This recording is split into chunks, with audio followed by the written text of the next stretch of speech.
السلام علیکم ورحمۃ اللہ. لا حول ولا قوة الا باللہ. حسبنا اللہ ونعم الوکیل. یا حی یا قیوم برحمتک استغیث. لا الہ الا انت سبحانک انی کنت من الظالمین. ربنا آتنا من لدنک رحمہ وہیئ لنا من امرنا رشدا. اللہم صل علی محمد وعلى آل محمد واصحاب محمد وازواج محمد وامة محمد اجمعین الى یوم الدین آمین. الحمد للہ رب العالمین والصلاة والسلام علی سید الانبیاء والمرسلین وعلى آلہ واصحابہ اجمعین الى یوم الدین. الحمدللہ آج 21 جنوری 2024 کو سنڈے کے دن ہمارا یہ پبلک سیشن نمبر 130 نمبر ہوگا انشاءاللہ تعالی. آپ کے یہ سوالات ریئل ٹائم پرچیوں کی شکل میں میرے پاس آ چکے ہیں. انشاءاللہ ہم انہیں بعد میں ڈسکس کریں گے. پہلے ایک کرنٹ ایشو. پچھلے آلموسٹ 2 ویکس سے انٹرنیشنل لیول کے اوپر ایک ایشو بنا ہوا ہے، اور وہ ہے ہمارے جو پڑوسی ملک انڈیا، وہاں سے ان کی ایک نان مسلم سفیر منسٹر جو کہ ہندو مذہب سے تعلق رکھتی ہیں، انہوں نے سعودی عرب کا وزٹ کیا، اور صرف سعودی عرب کا نہیں بلکہ حرم مدینہ کا وزٹ بھی انہیں کروایا گیا. مسجد نبوی شریف کے پریمیسز میں، مسجد قباء کے ارد گرد سارا وزٹ انہیں کروایا گیا. بیسیکلی وہ 2024 کا جو حج ہے اس کی جو تیاریاں ہیں، اور اس میں ظاہر ہے تقریباً 2 لاکھ کے قریب جو حجاج ہیں وہ انڈیا سے آتے ہیں. چند بڑے یعنی ممالک جن سے زیادہ تعداد میں حاجی حضرات آتے ہیں ان میں سے انڈیا بھی ایک ہے. تو اس اعتبار سے وہ وزٹ کرنے وہاں گئی تھی، اور اس کے بعد پھر پوری دنیا کے اندر مختلف مکاتب فکر سے تعلق رکھنے والے لوگوں کے درمیان ایک بحث چھڑ گئی، اور ظاہر ہے وہ جینون بحث چھڑی تھی، کیونکہ 2021 تک تو کسی بھی نان مسلم کا داخلہ حرم مدینہ کے اندر منع تھا. وہ پابندی چونکہ اٹھائی اس وقت کے جو سعودی کنگ ہیں محمد بن سلمان ان کی جانب سے، اور اسی میں پھر یہ سارا سلسلہ شروع ہوا. اب اس میں 2 طرف کے لوگ ہیں. ایک طرف وہابی علماء ہیں جو سعودی عرب کے ہر غلط کام کو بھی جسٹیفائی کرتے ہیں، ان کی مجبوری ہے، سعودیہ چونکہ انہیں فائنانس کرتا ہے. اور دوسری طرف حنفی علماء ہیں، بریلوی اور دیوبندی، وہ سعودی عرب کے اچھے کاموں کی بھی تعریف نہیں کرتے، انہیں بھی نیگیٹو بنا کے پیش کرتے ہیں. ایک فرقہ وارانہ جنگ ہے. اہل تشیع کا جہاں تک معاملہ ہے وہ تو اب آلموسٹ اس حوالے سے ٹھنڈا پڑ گیا ہے. جب سے محمد بن سلمان نے ایران کے ساتھ دوستی کا ہاتھ بڑھایا ہے تو اس سے کافی حد تک معاملات ڈائلیوٹ ہو چکے ہیں. ورنہ پہلے ایران والے بھی اس سارے مسئلے میں اور شیعہ مکتب کے لوگ پیش ہوتے تھے. اب اس میں جو صحیح رائے کیا ہے وہ انشاءاللہ تعالی میں آج ڈسکس کروں گا، اور اسی کانٹیکسٹ میں نان مسلمز کے ساتھ جو مختلف ایشوز ہیں ہمارے، یعنی انہیں سلام کرنا، ان کی دعوت قبول کرنا، ان کے ساتھ کھانا پینا، انہیں قرآن پاک گفٹ کرنا، ان کی کتابیں پڑھنا، اس طرح کے جتنے چھوٹے چھوٹے مسائل ہیں آلموسٹ 10 کے قریب، میں انشاءاللہ انہیں بھی ڈسکس کروں گا. لیکن پہلے میں یہ ٹاپک ڈسکس کر لوں جو حرم مدینہ کے حوالے سے ہے. حنفی حضرات کے لیے تو ویسے ہی یہ لمحہ فکری ہے، اس حوالے سے انہیں کوئی حق نہیں پہنچتا کہ وہ سعودی حکومت کے اوپر حرم مدینہ کے حوالے سے کوئی بات کریں. اس کی وجہ یہ ہے کہ یہ اس امام کے ماننے والے ہیں، یعنی امام ابو حنیفہ رحمہ اللہ تعالی المتوفی 150 ہجری 150 ہجری میں ان کی وفات ہوئی. آج چل رہا ہے 1445 ہجری. ان کے نزدیک تو مدینہ شریف حرم ہی نہیں ہے. اب باطل تعویلات کرتے ہیں بعض حنفی علماء، وہ کہتے ہیں نہیں، امام حنیفہ وہ والا حرم نہیں مانتے مدینے کو جو مکے والا حرم ہے، ویسے وہ حرم مانتے ہیں، اور اس طرح کے باطل تعویلات کرتے ہیں. حالانکہ کلیئر کٹ ان کے جو آپ سمجھ لیں امام حنیفہ کے بعد چند بڑے علماء میں سے ایک بڑے عالم اور بزرگ محدث ملا علی قاری المتوفا 1014 ہجری، آلموسٹ 8 سے 400 سال پہلے ان کی ڈیتھ ہوئی. انہوں نے مرقہ لکھی ہے شرح مشکات کی. پوری دنیا کے اندر ایک علمی خزانہ ہے حنفیوں کے پاس، اور واقعی اس میں انہوں نے بڑے اچھے انداز کے اندر مسائل کو بیان کیا. چونکہ مشکات شریف میں احادیث ہیں اور احادیث اکثر فقہ حنفی کے مسائل کے خلاف ہے، تو اس کو کاؤنٹر کرنے کے لیے ایک شرح کی ضرورت تھی، اور بڑے اچھے انداز میں انہوں نے اپنا مقدمہ پیش کیا ہے ملا علی قاری نے. انہوں نے جہاں حرم مدینہ والا چیپٹر آیا ہے مشکات شریف میں، جس میں بخاری اور مسلم کے ریفرنس سے مشکات کے اندر احادیث موجود ہیں، اس کے سٹارٹ ہی میں انہوں نے کلیئر کٹ لکھا ہے کہ امام ابو حنیفہ رحمۃ اللہ علیہ کے نزدیک مدینہ حرم نہیں ہے. لیکن باقی جو 3 ائمہ ہیں اہل سنت کے، امام مالک، امام شافعی اور امام احمد بن حنبل رحمہم اللہ اجمعین وعلیہم السلام اجمعین ورضی اللہ عنہم اجمعین، یہ دعائیہ کلمات ہیں، وہ آپ کسی کو بھی دے سکتے ہیں. ان کے نزدیک مدینہ شریف بھی حرم مکہ کی طرح حرم ہے. البتہ آج کے جو حنفی ہیں انہوں نے اپنی عوام کو یہ بات نہیں بتائی ہوئی کہ ان کے امام صاحب سے اتنا بڑا بلنڈر ہوا، جان بوجھ کے نہیں، ہم سمجھتے ہیں اگنورنس میں ہی ہوا ہوگا، ان تک احادیث نہیں پہنچی ہوں گی. بلنڈر کہتے ہیں ایک فاش غلطی کو، بہت بڑی غلطی جو اوپن نظر آ رہی ہو. یہ کوئی اس طریقے سے کوئی بے حیائی پر مبنی لفظ نہیں ہے، کیونکہ اکثر لوگوں کو انگریزی بھی نہیں آتی نا، تو وہ پھر اس طرح کے الفاظ کے اوپر گرفت کرنا شروع کر دیتے ہیں. بلنڈر میں اس لیے کہہ رہا ہوں کہ متواتر احادیث موجود ہیں مدینہ شریف کے حرم ہونے کے اوپر.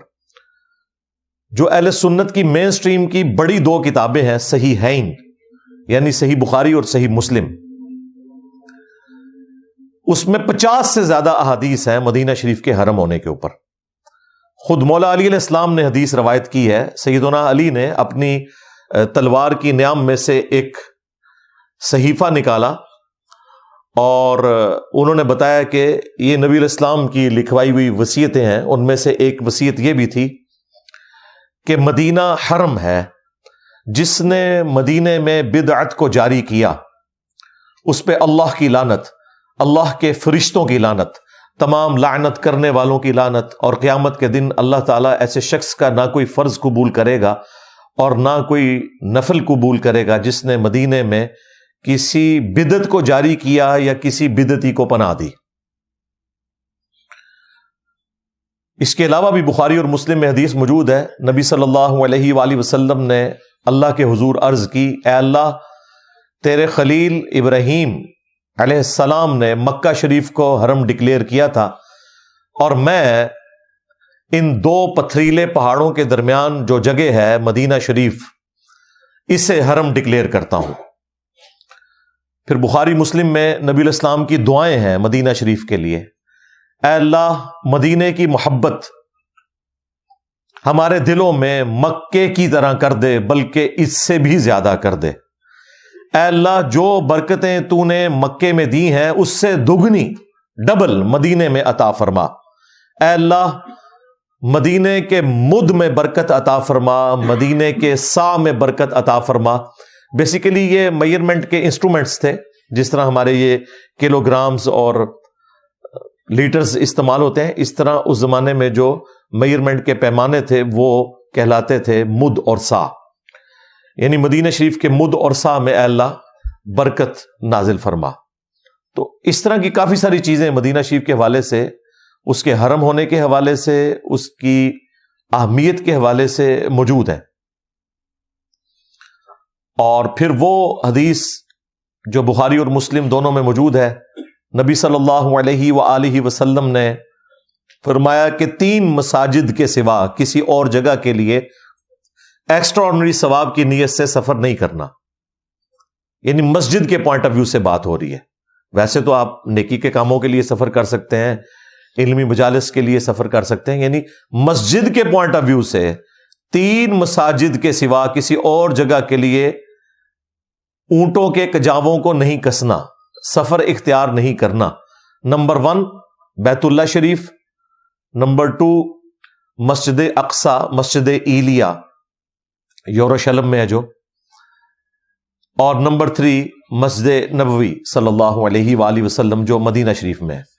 لہذا مدینہ شریف کی حرمت, اس کا حرم ہونا, یہ الحمدللہ اسٹیبلش ہے. حنفی بھی آج کے اپنے بزرگوں کی تعلیمات کو چھوڑ چکے ہوئے ہیں. خود دیکھیں اعلی حضرت احمد بریلوی صاحب نے باقاعدہ پوری نعت لکھی ہے, حاجیو آؤ شہنشاہ کا روزہ دیکھو, کعبہ تو دیکھ چکے کعبے کا کعبہ دیکھو. تو بیسیکلی اعلی حضرت نے خود امام ابو حنیفہ رحمۃ اللہ علیہ سے اختلاف کیا ہے اس مسئلے میں کہ ان کا پوائنٹ آف ویو درست نہیں ہے. اور یہی ہم حنفیوں کو سمجھاتے ہیں کہ بڑے سے بڑا بھی کوئی بزرگ ہو, وہ دین میں فائنل اتھارٹی نہیں ہے. فائنل اتھارٹی قرآن و سنت ہے. کسی بڑے سے بڑے عالم کو بھی غلطی لگ سکتی ہے کسی بھی معاملے کے اندر, جس طرح اس مسئلے میں امام ابو حنیفہ رحمۃ اللہ علیہ کو غلطی لگ گئی. اور یہ کوئی ایک مسئلہ نہیں ہے جس میں ان کو غلطی لگی ہے. اس کے علاوہ بھی شوال کے 6 روزوں کو وہ بدعت سمجھتے تھے, مکروہ سمجھتے تھے. اور صرف امام ابو حنیفہ نہیں, امام مالک نے تو الموطا امام مالک میں باقاعدہ شوال کے 6 روزوں کا انکار کیا ہے. جبکہ ہمارے پاس صحیح مسلم شریف میں, ابو داؤد میں, ترمذی میں, نسائی میں, ابن ماجہ میں, یعنی بخاری کو چھوڑ کے باقی 5 کی 5 مین سٹریم کی کتابوں میں باقاعدہ حدیث موجود ہے کہ اللہ کے محبوب صلی اللہ علیہ وآلہ وسلم نے فرمایا جو کوئی شخص رمضان مبارک کے روزے رکھنے کے بعد شوال کے 6 روزے رکھ لے, اب اس کی مرضی ہے, وہ کنزیکٹو بھی رکھ سکتا ہے, چھوڑ کے بھی رکھ سکتا ہے. یعنی شوال کے مہینے کے اندر 6 روزے پورے کرنے ہیں. اس میں کوئی شرط نہیں ہے کہ ایک فوراً بعد رکھیں اور باقی بعد میں بے شک رکھ لیں, جس طرح مرضی رکھیں. تو وہ شخص گویا کہ ایسا ہے کہ پورے سال کے اس نے روزے رکھے, اور اگر اس کی زندگی کی یہ روٹین ہے تو اسے پوری زندگی کے روزے رکھنے کا ثواب ملے گا. جو شخص رمضان کے روزوں کے بعد شوال کے 6 روزے رکھ لے اس سے اگلے مہینے کے. تو اب یہ غلطی لگ سکتی ہے. اسی طریقے سے عقیقے کو وہ سنت نہیں سمجھتے تھے, زمانہ جاہلیت کی رسم سمجھتے تھے. زمانہ جاہلیت میں بھی عقیقہ ہوتا تھا لیکن اس میں کچھ خرافات بھی شامل تھیں. اب حنفیوں نے باقاعدہ اس چیز کو مانا ہے کہ وہ عقیقے کو درست نہیں سمجھتے تھے, لیکن پھر وہ کہتے ہیں نہیں, ان کا کہنے کا مطلب یہ نہیں تھا تو وہ تھا. بعض کہتے ہیں جی ان کی طرف غلط بات منسوب ہوگی, لیکن یہ بات تھی. لیکن دوسری طرف صحیح بخاری میں اللہ کے محبوب صلی اللہ علیہ وآلہ وسلم کا فرمان موجود ہے کہ بچے کی جان گروی ہوتی ہے, عقیقے کے عوض اس کی طرف سے خون بہاؤ. یعنی ایک جان اللہ کے حضور ایک بچے کی طرف سے آپ نے قربان کرنی ہے. اگر وہ بچہ میل ہے تو 2 جانیں, اگر فیمیل ہے تو 1 جان.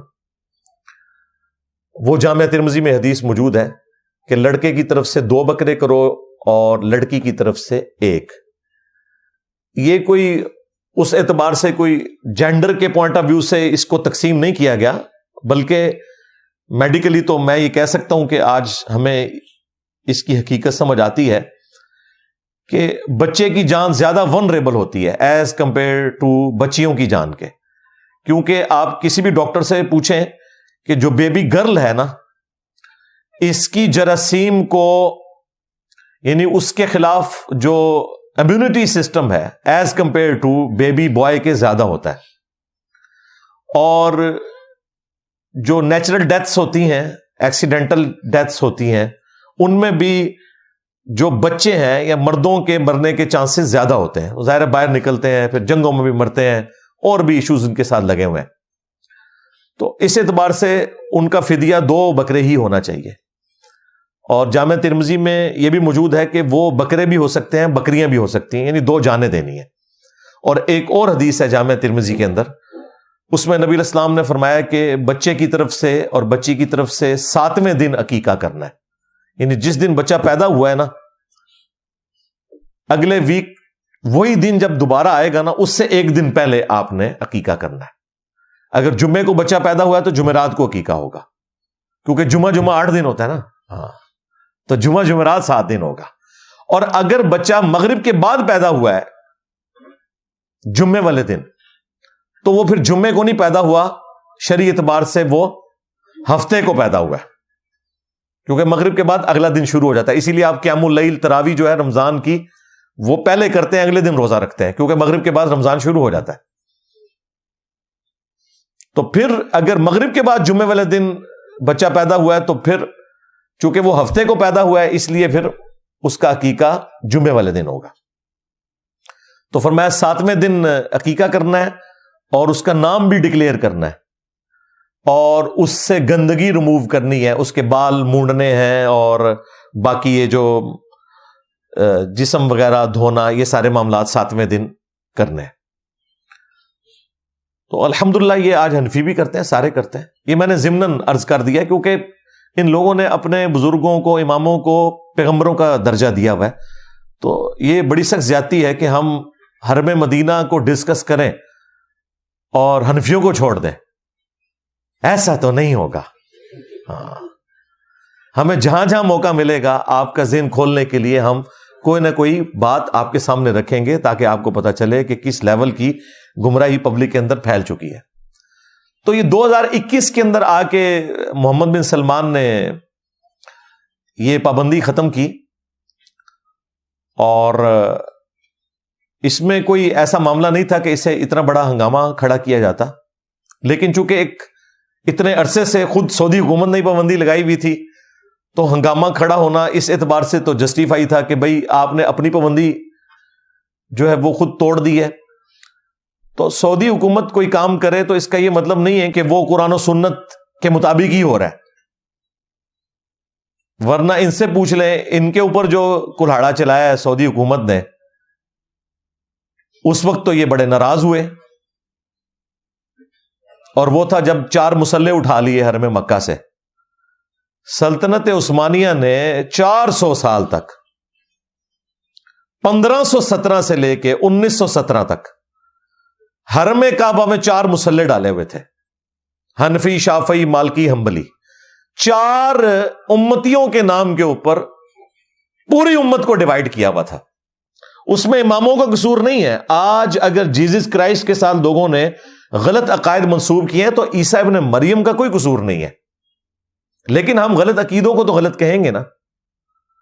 یہ سعودی حکومت نے آ کے آلموسٹ 1926 میں یہ 4 مسلح اٹھائے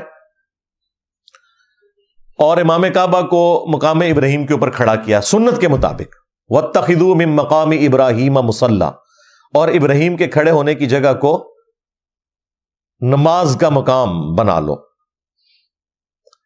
لیکن جو بلڈنگز تھیں وہ توڑنے کی ہمت نہیں ہوئی، بلڈنگز انہوں نے 1955 میں آ کے توڑی ہیں، اس لیے ہمارے پاس کلرڈ اس کی تصویریں موجود ہیں۔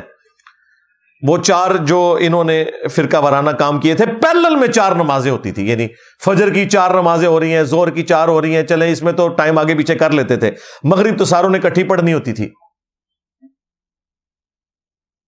تو پیچھے نماز پڑھنے والوں کو سمجھ نہیں آتی تھی کہ اب ہمارے امام نے رکوع کیا ہے یا کسی دوسرے امام نے کیا ہے، تماشا لگا کے رکھا ہوا تھا انہوں نے۔ پھر اللہ تعالیٰ نے ان کی یہ بدعت ختم کی، اور اب قیامت تک کے لیے یہ الحمدللہ بدعت ختم ہو گئی، کیونکہ حنفیوں کی بھی اللہ تعالیٰ نے کمر توڑ دی ہے، ان میں بھی 2 فرقے بن گئے ہیں، حنفی بریلوی اور حنفی دیوبندی۔ لہذا اب تو 4 مسلحوں والا معاملہ ہی نہیں رہا، اب حنفیوں کے ہی 2 مسلح ہو گئے۔ خیر اب تو یہ سارا معاملہ انشاءاللہ تعالیٰ اللہ کے حکم سے ایڈریس ہو گیا۔ تو وہ جو سعودی حکومت کا کام تھا بالکل درست تھا۔ اس کے علاوہ انہوں نے وہاں پہ جو سلطنت عثمانیہ نے مزارات بنائے ہوئے تھے، جن کا کوئی لینا دینا ہی نہیں تھا قرآن و سنت کے ساتھ، وہ انہوں نے گرائے، اور انہوں نے یہاں پہ ہنگامہ کھڑا کیا، جی مزارات شہید کر دیے۔ اور شہید تو حلال چیز ہوتی ہے، جو حرام کام ہے اس کو ختم کرنا تو سنت کو اسٹیبلش کرنا ہوتا ہے۔ صحیح مسلم میں حدیث ہے، میں تمہیں منع کرتا ہوں قبروں کو پکا کرنے سے، قبروں پر عمارت بنانے سے، اور قبروں پر بیٹھنے سے۔ ڈائریکٹ بیٹھنا بھی منع ہے اور مجاور بن کے بیٹھنا بھی منع ہے۔ صحابہ کرام علیہ رضوان سونے کا گنبد رکھ دیتے نبی علیہ السلام کی قبر اطہر کے اوپر، انہوں نے یہ حرکت نہیں کی، انہیں پتا تھا نبی علیہ السلام نے منع کیا ہے۔ ٹیکنالوجی بھی موجود تھی، نبی علیہ السلام کی پیدائش سے بھی 35 سال پہلے آیا صوفیہ کا یہ گنبد ہے، جو گنبد خضرا سے بھی 10 گنا بڑا گنبد ہے، ٹرکی میں استنبول کے اندر، جو آج کل انہوں نے کھول دیا ہوا ہے، میوزیم پلس مسجد اسے ڈکلیئر کیا ہوا ہے۔ یہ نبی علیہ السلام کی پیدائش سے بھی 35 سال پہلے کا ہے، لیکن نہیں منایا۔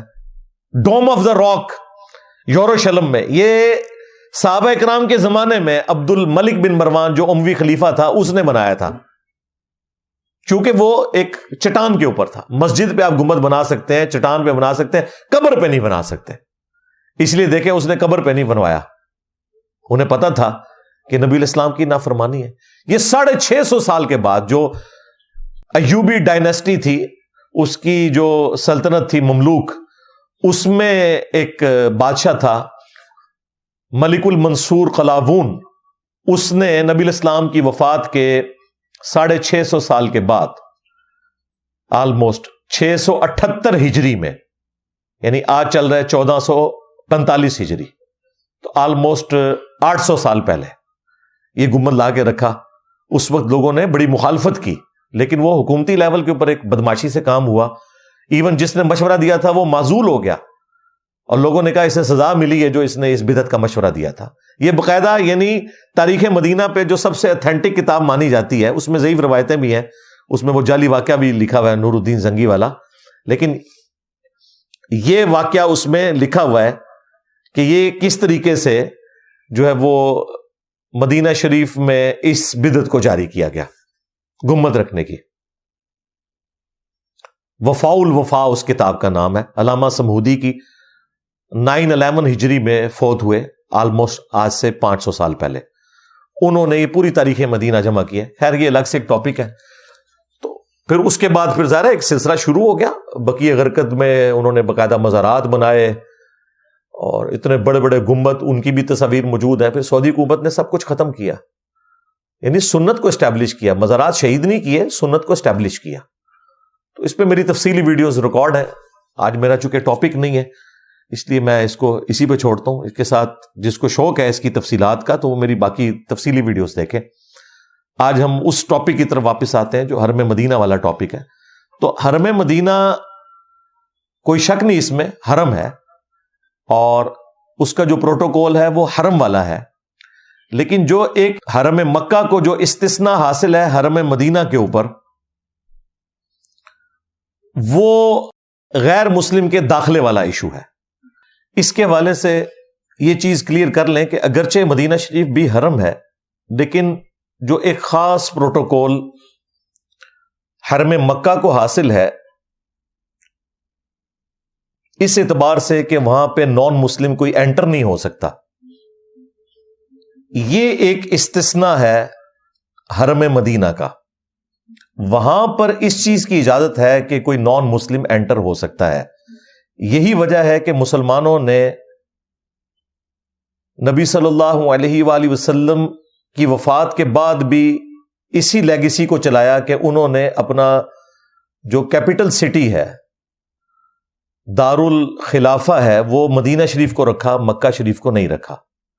ظاہر ہے دار الخلافہ میں تو باہر سے بھی لوگ آ کے ملیں گے، تو پھر وہ والا سارا ایک کرٹیکل ایشو حرم مدینہ اور حرم مکہ کے فرق والا، اس کو پھر کیسے ایڈریس کیا جائے گا؟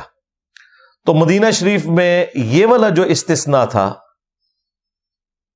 اس کی وجہ سے مسلمانوں نے دار الخلافہ مدینہ شریف میں رکھا۔ خود اللہ کے محبوب صلی اللہ علیہ وآلہ وسلم کا آفس مسجد نبوی شریف تھا، نہ صرف مسلمانوں سے ملتے تھے بلکہ نان مسلمز بھی آپ صلی اللہ علیہ وآلہ وسلم کو آ کر مسجد نبوی شریف کے اندر ملا کرتے تھے، نہ صرف حرم مدینہ میں، مسجد نبوی کے اندر۔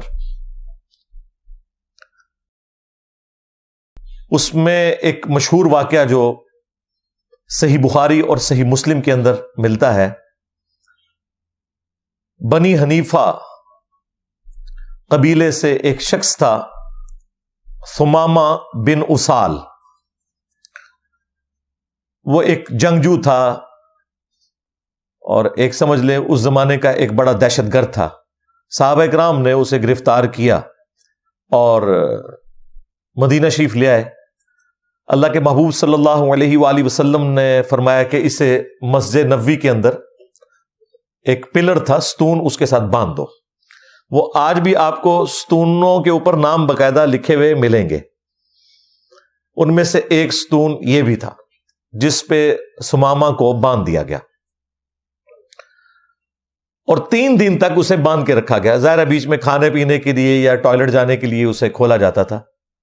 نبی علیہ السلام کی خواہش تھی کہ یہ ہماری ایکٹیویٹیز کو مسجد نبوی میں آبزرو کرے، ہو سکتا ہے اس کا دل اسلام کے لیے اللہ تعالی مائل کر دے، سینہ کھول دے. ایک دن جب گزرا تو نبی علیہ السلام اس سے مخاطب ہوئے اور پوچھا کہ تیرے ساتھ کیا معاملہ کیا جائے، بتا. اس نے عرض کی کہ اگر آپ مجھے قتل کروا دیں تو یقیناً میں اس کا حقدار ہوں کیونکہ میں ایک خونی شخص ہوں، اور اگر آپ مجھے معاف کر دیں تو میں آپ کا شکر گزار ہوں گا اور میں اس کی قدر کروں گا. نبی علیہ السلام تشریف لے گئے. اگلے دن پھر آئے اور پھر وہی سوال کیا، اس نے وہی جواب دیا. تیسرے دن آپ صلی اللہ علیہ وآلہ وسلم آئے اور وہی سوال کیا، اس نے وہی جواب دیا. اللہ تعالیٰ نے اپنے نبی کو بتا دیا ہوگا کہ اس کا سینہ کھل چکا ہے اسلام کے لیے. تیسرے دن جب اس نے وہی جواب دیا تو نبی علیہ السلام نے کہا کہ اس کی رسیاں کھول دو. رسیاں کھول دی گئیں. بخاری مسلم کے الفاظ ہیں کہ وہ شخص مسجد نبوی سے نکلا، پاس ایک کوئی حمام تھا، کوئی تالاب تھا، وہاں جا کے اس نے غسل کیا اور سیدھا نبی علیہ السلام کے پاس واپس آ گیا اور اس نے کہا اشہد ان لا الہ الا اللہ و اشہد ان محمد رسول اللہ. میں گواہی دیتا ہوں کہ اللہ کے سوا کوئی معبود نہیں، اور میں گواہی دیتا ہوں کہ محمد صلی اللہ علیہ وآلہ وسلم اللہ کے بندے اور اس کے رسول ہیں. اس نے اسلام قبول کر لیا اور پھر اس نے کہا یا رسول اللہ صلی اللہ علیہ وآلہ وسلم، آج سے پہلے میرے دل میں کسی بھی چہرے کے لیے اتنی نفرت نہیں تھی جتنی آپ کے چہرہ مبارک کے لیے تھی، لیکن آج اس روئے ارض پہ آپ کے چہرے سے بڑھ کر مجھے کوئی اور چہرہ محبوب نہیں ہے. آج سے پہلے مجھے آپ کے دین سے بڑھ کر کوئی مردود شے نہیں تھی، لیکن آج کے دن مجھے اس دین سے بڑھ کر کوئی محبوب دین نہیں ہے. آج سے پہلے آپ کے شہر مدینہ سے بڑھ کر مجھے کسی شہر سے نفرت نہیں تھی، لیکن آج کے دن کے بعد اللہ تعالیٰ نے جو میرا سینہ کھولا، مدینہ شریف سے بڑھ کر مجھے کوئی اور شہر نہیں ہے. پھر اس نے کہا یا رسول اللہ آپ مجھے اجازت دیں، میں تو آلریڈی عمرے کے لیے جا رہا تھا، آپ کے ساتھیوں نے مجھے گرفتار کر لیا. ظاہر ہے عرب کے لوگ اپنی وہ جو ٹوٹی پھوٹی شریعت تھی اس میں سب کچھ کیا کرتے تھے. اور اس نے کہا یا رسول اللہ اب آندہ کے بعد جو یہ مکے کے لوگ ہیں یہ بھول جائیں کہ ہمارے علاقے سے ان کے لیے کوئی اناج جائے گی، اور جب آپ مجھے حکم دیں گے میں ان کی اناج روک لوں گا. خیر نبی علیہ السلام نے اس کو کوئی رسپانس نہیں کیا اس بات کو. وہ پھر گیا، وہاں پہ بھی مشہور ہو گیا کہ یہ بے دین ہو گیا. اس نے کلیئر کٹ کہا کہ میں نے اسلام قبول کر لیا. ابھی فتح مکہ نہیں ہوئی تھی، یہ اس سے پہلے کی بات ہے. پھر خیر وہ اپنے علاقے میں گیا، اس نے غلہ وغیرہ بھی روک دیا، ان کا تجارت کا جو سلسلہ تھا. پھر مشرکین عرب نے نبی علیہ السلام کو ریکویسٹ کی، پھر آپ علیہ السلام نے اس کی طرف ایک قاصد روانہ کیا کہ یہ کام نہ کرو. یعنی دعوت کے لیے ظاہر ہے یہ چیز ہرڈل ہے، اور نبی علیہ السلام کے اخلاق بھی اعلیٰ درجے کے تھے. تو آپ نے کہا کہ یہ جو تجارتی معاملات ہیں وہ اسی طریقے سے مشرکین عرب کے ساتھ تم جاری رکھو. یہ حدیث واضح ثبوت ہے کہ نبی علیہ السلام نے نہ صرف کافر کو حرم مدینہ میں جانے کی اجازت دی، بلکہ مسجد نبوی کے اندر بھی اسے باندھا گیا. لہذا جو پاکی ناپاکی کے جو مسائل ہیں یہ مسلمانوں سے متعلقہ ہیں، نان مسلم کے اوپر ہماری شریعت اپلائی نہیں ہوتی. اس کے علاوہ صحیح بخاری اور صحیح مسلم میں جو نجران کے کرسچنز پادریوں کے ساتھ جو مباہلہ والا معاملہ ہوا تھا، جو نبی الاسلام کی خدمت میں حاضر ہوئے، وہ بھی حرم مدینہ کے اندر ہی آئے تھے. خیر انہیں اندازہ ہو گیا کہ اگر نبی الاسلام نے ہمارے لیے لعنت کی بد دعا کر دی تو پھر یہ ہماری اولاد تک ٹرانسفر ہوگی. اسلام تو انہوں نے نہیں قبول کیا لیکن مباہلے کے لیے تیار نہیں ہوئے اور کہا یا رسول اللہ جو آپ کہیں گے نا ہم وہ مانیں گے. یعنی اگر آپ نے کوئی جزیہ وغیرہ لینا ہے یا اس طرح کا معاملہ، ہم آپ کے ساتھ مباہلے کے لیے تیار نہیں ہوں گے. حالانکہ آئے اسی کام کے لیے تھے وہاں سے، یعنی ایک علماء کا وفد آیا تھا مناظرہ کرنے کے لیے. تو پھر انہوں نے کہا کہ آپ ہماری طرف کوئی اپنا ایک خاص جو بندہ ہے وہ بھیجیں جو آپ کی طرف سے سفیر ہو. تو نبی الاسلام نے کہا کہ میں عنقریب تمہاری طرف ایک امین شخص کو بھیجوں گا. اور پھر نبی صلی اللہ علیہ وآلہ وسلم نے ابو عبیدہ ابن جرح کو بھیجا اور یہیں سے آپ کا لقب ہوا امین الامت. بہت بڑا آپ کو اللہ تعالیٰ نے یہ مرتبہ دیا کہ نبی الاسلام کی مبارک زبان سے امین الامت کا لقب ملا. بخاری میں تو اتنا ہی حصہ ہے، مسلم شریف میں تو باقاعدہ موجود ہے کہ جب حضرت معاویہ رضی اللہ تعالیٰ عنہ نے سعد ابن ابی وقاص کو اس بات کے اوپر مجبور کیا کہ وہ حضرت علی کے اوپر سب و شتم کریں تو انہوں نے صاف انکار کر دیا. اور باقاعدہ وہابیوں کے امام ابن تیمیہ نے مانا ہے منہاج السنہ کے اندر کہ یہ سب و شتم کا ہی حکم دے رہے تھے امیر شام. تو سعد ابن ابی وقاص نے کہا کہ میں کبھی بھی علی ابن ابی طالب کے لیے کوئی برا کلمہ نہیں نکالوں گا، کبھی انہیں سب نہیں کروں گا. یہ کہتے ہیں جی سب سے مراد تنقید ہے، تو میں نے مسلم شریف سے ہی ثابت کیا ہے کہ تنقید نہیں، باقاعدہ الفاظ موجود ہیں. بنو امیہ کے دور میں ممبروں سے کہلوایا جاتا تھا لعن اللہ ابا تراب، ابو تراب کے اوپر لعنت، نعوذ باللہ. 6229 نمبر حدیث ہے. غدیر خم قرآن اور اہل البیت والی جو حدیث ہے اس سے اگلی حدیث ہے یہ. لہذا بنو امیہ کے لوگ جب سب کا ذکر کریں تو اس سے مراد لعنت ہی ہے، اور بنو امیہ کے لوگ جب ابو تراب ذکر کریں تو وہ تحقیر سے ہی کہا کرتے تھے. تو انہوں نے کہا کہ کون سی چیز تمہیں مانے ہے کہ تم ابو تراب کے اوپر سب نہیں کرتے؟ انہوں نے کہا کہ میں نے علی ابن ابی طالب کے بارے میں رسول اللہ سے خود 3 ایسی باتیں سنی ہیں کہ ان میں سے مجھے ایک بھی مل جاتی تو میرے لیے سرخ اونٹوں سے بہتر تھا. یہ کون کہہ رہا ہے؟ سعد ابن ابی وقاص جو نبی الاسلام کے ماموں ہیں، اور بخاری مسلم میں الفاظ ہیں، خود مولا علی روایت کر رہے ہیں کہ میں نے خود نبی الاسلام سے غزوہ بدر اور احد کے موقع کے اوپر یہ سنا تھا کہ سعد اللہ کی راہ میں تیر چلا، میرے ماں باپ تجھ پہ قربان. یعنی اتنی بڑی ہستی، اور 10 صحابہ جنہیں جنت کی بشارت ملی ان میں سے ایک ہے.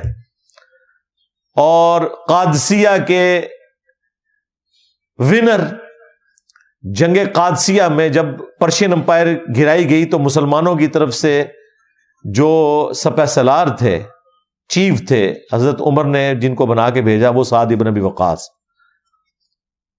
اور وہ یہ کہہ رہے ہیں کہ مجھے حضرت علی والی ایک فضیلت بھی مل جائے تو وہی میرے لیے کافی ہے. تو انہوں نے پھر حضرت علی کے 3 فضائل گنوائے. پہلا انہوں نے کہا کہ نبی الاسلام نے غزوہ خیبر کے موقع پہ فرمایا تھا کہ کل میں اس شخص کے ہاتھ میں جھنڈا دوں گا جو اللہ اور اس کے رسول سے محبت کرتا ہے، اور اس سے بڑھ کر اللہ اور اس کا رسول اس سے محبت کرتے ہیں. تو وہ کہتے ہیں کہ ہم پوری رات سوئے نہیں اس انتظار میں کہ وہ خوش نصیب کون ہوگا. اور صبح کے وقت مولا علی کو نبی الاسلام نے بلا کر خیبر کے لیے روانہ کیا اور اللہ تعالیٰ نے فتح دی. یہ حدیث بخاری میں بھی تفصیل کے ساتھ موجود ہے، بلکہ مسلم میں تو یہاں تک الفاظ ہیں کہ حضرت عمر کہتے ہیں اس سے پہلے مجھے کبھی بھی کسی جنگ میں سپہ سالاری کا شوق نہیں ہوا تھا سوائے اس جنگ کے. میری خواہش تھی کہ خیبر کے موقع پر اللہ کے نبی الاسلام مجھے وہ جھنڈا دے دیتے. پھر انہوں نے کہا معاویہ سن دوسری فضیلت، غزوہ تبوک کے موقع پر جب نبی علیہ السلام رومن امپائر کے خلاف لڑنے کے لیے گئے تو آپ نے مدینہ شریف میں حضرت علی کو اپنا نائب چھوڑا بچوں اور عورتوں کے اوپر، تو حضرت علی رو پڑے. تو نبی علیہ السلام نے انہیں تسلی دیتے ہوئے فرمایا کہ علی کیا تم اس بات پر راضی نہیں ہو کہ تمہاری میرے ساتھ وہی نسبت ہے جو ہارون کی موسیٰ کے ساتھ، مگر میرے بعد کوئی نبی نہیں. اور یہ حدیث بخاری میں بھی موجود ہے اتنا حصہ. اس پہ میں نے ورڈکٹ دی تھی کہ اگر کوئی امتی نبی ہونے کا حقدار تھا نا تو وہ مولا علی تھے، اور نبی علیہ السلام انہیں بھی کہہ رہے ہیں کہ تمہاری نسبت تو وہی ہے جو ایک نبی کی دوسرے نبی کے ساتھ ہے، یعنی ہارون کی موسیٰ کے ساتھ. یہی نسبت تمہاری میرے ساتھ ہے، لیکن میرے بعد کوئی نبی نہیں. تو اگر مولا علی نبی نہیں ہے نا تو غلام احمد قادیانی دجال تو شاہی کوئی نہیں. ہاں سیدھی سی بات ہے. یہ ختم نبوت کے اوپر پیرا دینے والی حدیث ہے. اور معاویہ تیسری فضیلت سن، جب نجران کے کرسچنز کا وفد نبی علیہ السلام کے پاس مدینہ شریف آیا تو اللہ تعالیٰ کی طرف سے یہ اعلان کیا گیا قل تعالوا ندعو ابناءنا وابناءکم ونساءنا ونساءکم. اے نبی ان سے کہو کہ آ جاؤ، تم بھی اپنے بیٹوں کو لے آؤ، ہم بھی اپنے بیٹوں کو لے آتے ہیں، تم بھی اپنی عورتوں کو لے آؤ، ہم بھی اپنی عورتوں کو لے آتے ہیں، تم خود آ جاؤ، ہم بھی خود آ جاتے ہیں. اور پھر اوپن میدان میں اللہ کے حضور گڑ گڑا کر دعا کرتے ہیں کہ جھوٹوں پر اللہ کی لعنت. یعنی مباہلے کی آفر کی گئی. تو مسلم شریف کے الفاظ ہیں، سعد ابن ابی وقاص کہتے ہیں کہ اللہ کے محبوب صلی اللہ علیہ وآلہ وسلم اپنے ساتھ سیدنا علی، حسن، حسین اور فاطمہ علیہ السلام اجمعین کو لے کر آئے اور کہا اللہم ہؤلاء اہل بیتی، اے اللہ یہ میرے اہل البیت ہیں. حالانکہ نبی علیہ السلام کی 9 بیویاں موجود تھیں اس وقت، کسی بیوی کو اپنے ساتھ نہیں لے کے گئے. حضرت علی، حسن، حسین اور سیدہ فاطمہ کو لے کے گئے. باقی جو 3 بیٹیاں تھیں وہ فوت ہو چکی تھیں، اس لیے ان کو ساتھ نہیں لے کے گئے. اور کہا کہ یہ میرے اہل البیت ہے.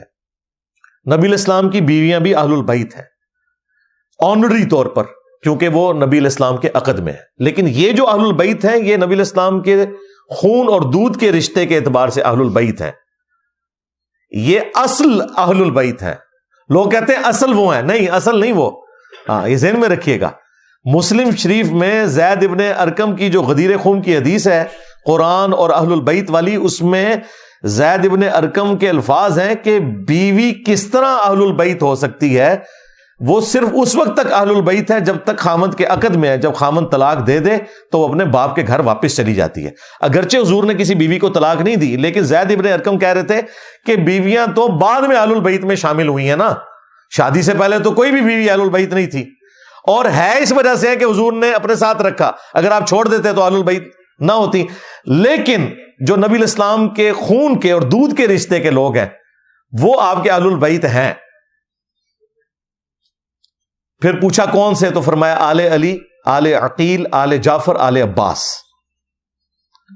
تو یہ زید ابن ارکم نے جو اس حدیث کے راوی ہیں انہوں نے یہ بیان کیا صحیح مسلم کے اندر. خیر وہ حدیث پھر 3 فضائل جب سنائے تو مسلم شریف میں تو حدیث یہیں پہ مکمل ہو جاتی ہے. 100% اسی سند کے ساتھ یہ حدیث سنن نسائی الکبریٰ کے اندر موجود ہے، خصائص علی والے چیپٹر میں. اس میں الفاظ ہیں کہ سعد ابن ابی وقاص کا بیٹا کہتا ہے کہ پھر جتنے دن حضرت معاویہ وہاں رہے، حضرت علی کی تنقیص کا ایک جملہ بھی اپنی زبان سے نہیں نکالا، کیونکہ میرے باپ نے جس طریقے سے انہیں ڈانٹا تھا. تو اس سے یہ پتہ چل گیا کہ یہ معاملہ کیا تھا. یہی حدیث سنن ابن ماجہ میں بھی ہے، اس میں تو چوتھی فضیلت بھی ایک بیان کی حضرت سعد نے، اور اس میں تو الفاظ ہیں سعد غصے میں آ گئے. انہوں نے کہا تو اس شخص کے بارے میں بات کر رہے ہیں جس کے بارے میں نبی علیہ السلام نے یہ فرمایا، یہ فرمایا، یہ فرمایا. اور اس میں یہ بھی فرمایا کہ نبی علیہ السلام نے کہا تھا من کنت مولا فہذا علی مولا، جس کا مولا میں اس کا مولا علی. تو وہ فضیلت بھی وہاں پر بیان کی.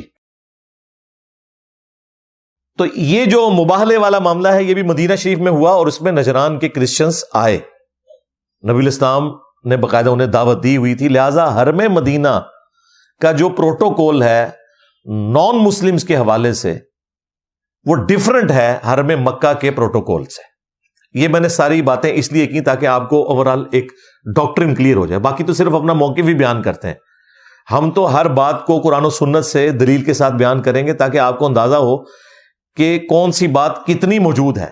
ہم نے جذبات کے ساتھ نہیں دیکھنا معاملات کو، یہاں پہ لوگ جذبات کے ساتھ دیکھتے ہیں، علم کے اعتبار سے معاملات کو لے کے نہیں چلتے، اور اسی وجہ سے پھر اختلافات بڑھتے چلے جاتے ہیں۔ اب آ جائیں حرم مکہ کی طرف، جو میں نے کہا کہ اس کا ایک اسپیشل پروٹوکول ہے، اور وہ سورہ التوبہ کے اندر آیت نمبر 28 کے اندر اللہ تعالیٰ نے فرمایا ہے، اعوذ باللہ من الشیطان الرجیم، بسم اللہ الرحمن الرحیم، یا ایہا الذین آمنوا، اے وہ لوگ جو کہ ایمان لے کر آئے ہو، انما المشرکون نجس، جو مشرک ہیں یہ تو سوائے اس کے کچھ نہیں کہ پلید ہیں، ناپاک ہیں۔ یہاں ناپاکی سے مراد ان کے عقیدے کی ناپاکی ہے، ظاہر ہے شرک سے بڑی تو ناپاکی کوئی ہو نہیں سکتی نا۔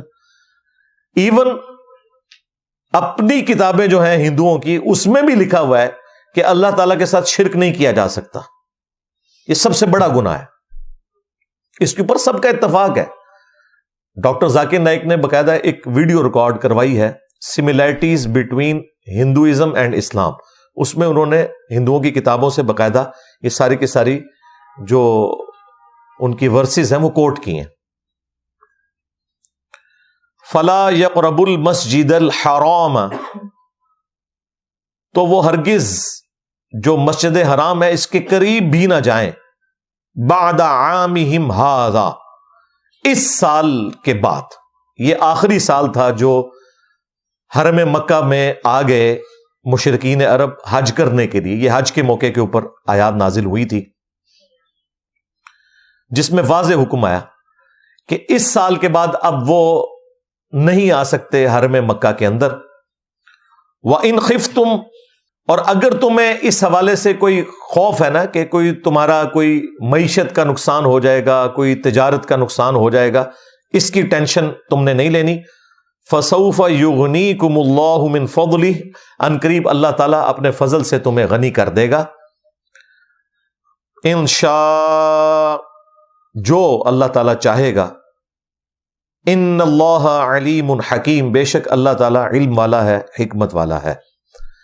ظاہر اللہ کو تو پتا تھا کہ ان قریب رومن اور پرشین امپائر مسلمانوں کے قدموں میں ڈھیر ہونے والی ہے، اور مسلمانوں کو ان کے خزانے مل جائیں گے، اس لیے کہا گیا کہ اکانومی کو نہیں دیکھنا، تجارت کو نہیں دیکھنا۔ مشرکین عرب کو اب اجازت نہیں ہے اس سال کے بعد کہ وہ حرم مکہ میں آ سکے۔ یہ وہ استثناء ہے جو حرم مدینہ سے ہٹ کے حرم مکہ کو حاصل ہے کہ حرم مکہ کے اندر کوئی نان مسلم انٹر بھی نہیں ہو سکتا۔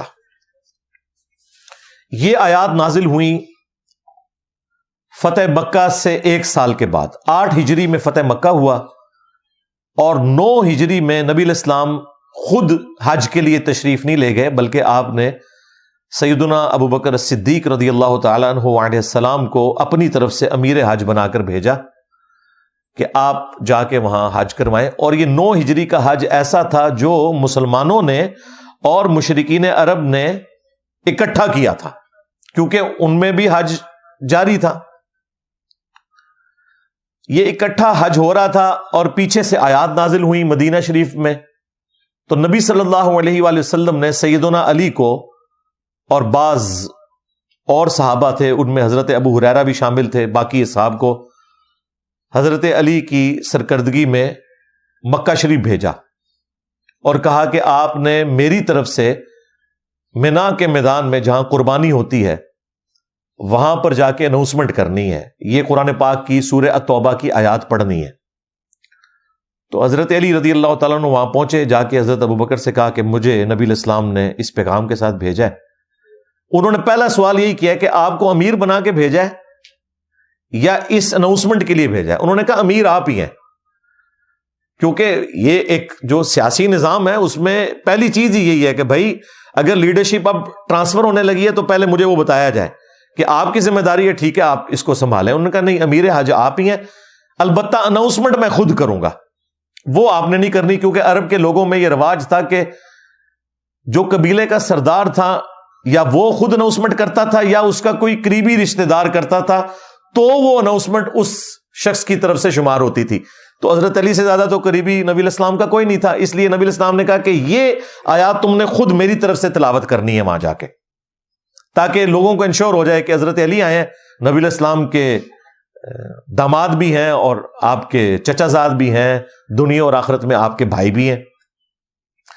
تو حضرت علی نے پھر وہ آیات تلاوت کی کہ یہ والی آیت سورہ التوبہ کی آیت نمبر 28 کہ اے اہل ایمان، جو مشرک ہیں، غیر اللہ کی پرستش کرنے والے لوگ، اللہ کے ساتھ شرک کرنے والے لوگ، یہ اپنے عقیدے کی پلیدی کا شکار ہیں، ناپاک ہیں، یہ اس قابل نہیں ہے کہ حرم کی سرزمین میں آئیں۔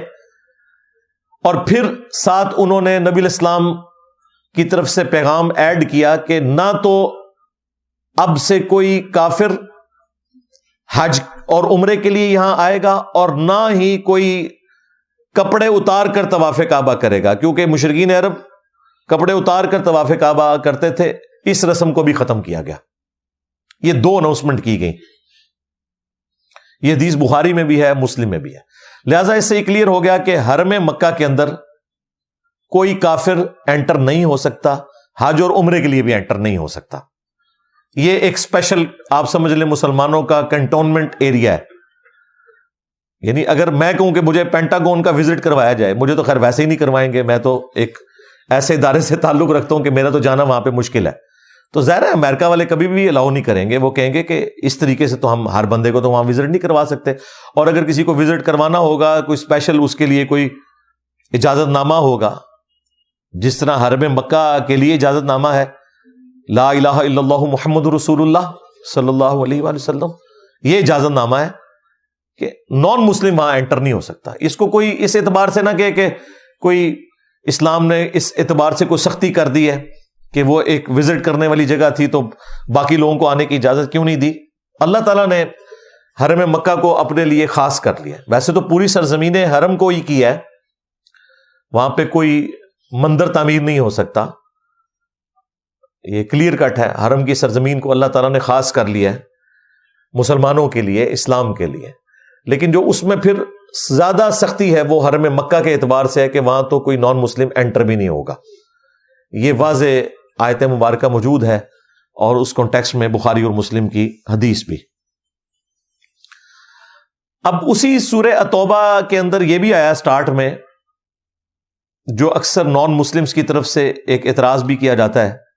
سورہ توبہ میں وہ یہ آیت کوٹ کرتے ہیں کہ 4 مہینے کا ٹائم ہے، جب یہ 4 مہینوں کی مہلت مکمل ہو جائے گی تو پھر جہاں بھی دیکھو مشرکین کو قتل کرو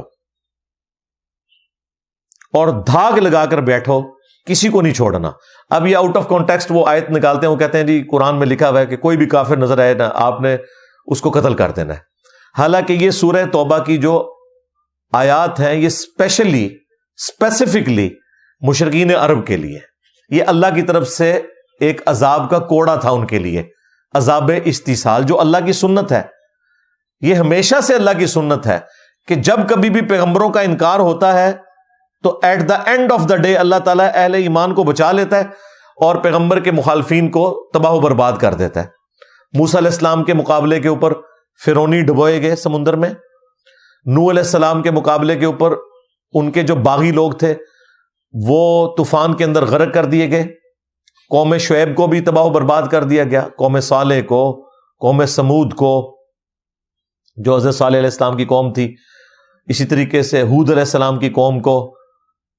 تو یہ اللہ تعالیٰ کی طرف سے عذاب استیصال آتا تھا at the end of the day, جب پیغمبر حجت تمام کر دیتے تھے۔ نبی علیہ السلام کے کیس میں جب حجت تمام ہوئی تو یہاں بھی عذاب تو آنا تھا، لیکن اس دفعہ اللہ تعالیٰ نے اس عذاب کا طریقہ بدل دیا۔ اور وہ بھی سورہ توبہ کی ہی آیت نمبر 14 میں آیا کہ اللہ تعالیٰ مسلمانوں کے ہاتھوں سے انہیں عذاب دے گا. یعنی مسلمانوں کی، صحابہ اکرام کی تلواریں اللہ تعالیٰ نے مسلط کر دیں ان کے اوپر، جن کی طرف بعثت خاصہ اس اعتبار سے نبی الاسلام کی تھی، اور بعثت عامہ والوں کے لیے بھی جن تک نبی الاسلام نے اپنی مبارک زندگی میں حجت تمام کی، جدھر جدھر آپ نے خطوط لکھے. اسی لیے آپ دیکھیں پھر صحابہ کرام نے رومنز اور پرشینز سے وہ جنگیں کی ہیں، اور وہ جنگیں اس لیے کی تاکہ ان بدماشوں کو اکھاڑا جائے. انڈیا سے ہی بہت بڑے عالم دین وحید الدین خان صاحب، جنہیں ہندو بھی بہت پسند کرتے ہیں، مودی صاحب نے انہیں ایوارڈ بھی دیا تھا، انہوں نے ایک کتاب لکھی ہے اسلام دور جدید کا خالق. اس میں انہوں نے یہی بتایا کہ اسلام نے یہ جو جنگیں کی ہیں یہ ڈیٹرنس پھیلانے کے لیے نہیں تھی، بلکہ صدیوں سے وہ امپائرز جو بدماشی کے ساتھ اپنی رعایا کا استحصال کرتی تھی، رومنز اور پرشینز، ان کو اکھاڑنے کے لیے تلوار اٹھانی پڑی. ظاہر ہے ان کو اکھاڑنے کے لیے طارق جمیل صاحب یا غامدی صاحب کے لیکچرز تو نہیں چاہیے، ایٹ لیسٹ میرا سٹائل چاہیے، ہاں، یا تلوار چاہیے. تو یہ سب کچھ اس لیے کرنا پڑا، یہ جہاد کے پیچھے حکمت تھی. تو مشرکین عرب کے اوپر چونکہ 23 سال کی دعوت تھی، اس کے بعد یہ کہا گیا کہ یا تو اسلام قبول کرو ادروائز تمہیں قتل کیا جائے گا، صرف اس علاقے کے لوگوں کے لیے، یا جزیرہ نما عرب چھوڑ کے چلے جاؤ. یہ آپشن بھی رکھی گئی. یہ نہیں ہے کہ تلوار کے زور کے اوپر اسلام قبول کرنا، ٹھیک ہے پھر حرم کی سرزمین چھوڑ دو گے، یہاں نہیں تم رہ سکتے.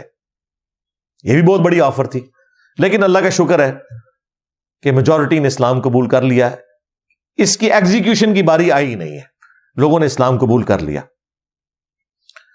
تو یہ وہ آیت مبارکہ ہے جسے آؤٹ آف کانٹیکسٹ پیش کیا جاتا ہے. تو ہم پھر بتاتے ہیں کہ اس کا کانٹیکسٹ یہ تھا، ایک پیس ٹریٹی توڑنے کے اوپر یہ سارے کا سارا معاملہ ہوا تھا، صلح حدیبیہ کا، اور پھر اس سے آگے معاملات چلے تھے. اگر وہ ٹریٹی مکمل وہ کرتے تو مسلمانوں نے کبھی بھی ایسے معاملات نہیں کرنے تھے. قرآن کی تعلیمات تو بالکل واضح ہیں، لا اکراہ فی الدین قد تبین الرشد من الغی. دین قبول کرنے کے معاملے میں کسی پہ کوئی جبر نہیں. یہ سورۃ البقرہ کی آیت نمبر 256 ہے، آیت الکرسی سے اگلی آیت. اللہ تعالیٰ نے رشد و ہدایت کو گمراہی سے الگ کر کے بیان کر دیا ہے. انا ہدیناہ السبیل اما شاکرا و اما کفورا. ہم نے ہدایت کا راستہ واضح کر دیا ہے، چاہو تو شکر گزاری کی روش اختیار کرو اور چاہو تو نہ شکری کی روش اختیار کرو. تلوار کے زور کے اوپر آپ کسی کو مسلمان نہیں کر سکتے. آپ کا کام صرف دعوت دینا ہے، دیٹس آل. کوئی قبول کرتا ہے کرے، کوئی نہیں کرتا نہ کرے، اس کی مرضی.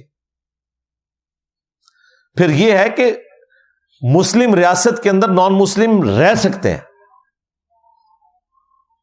لیکن ٹیکس پے کر کے. وہ مسلمانوں سے بھی ٹیکس لیا جاتا ہے، آپ اسے زکوٰۃ کہہ لیں، ان سے جزیہ لیا جاتا ہے، لیکن اس کے اگینسٹ پھر مسلمانوں نے ان کی جان مال کی حفاظت کرنی ہے.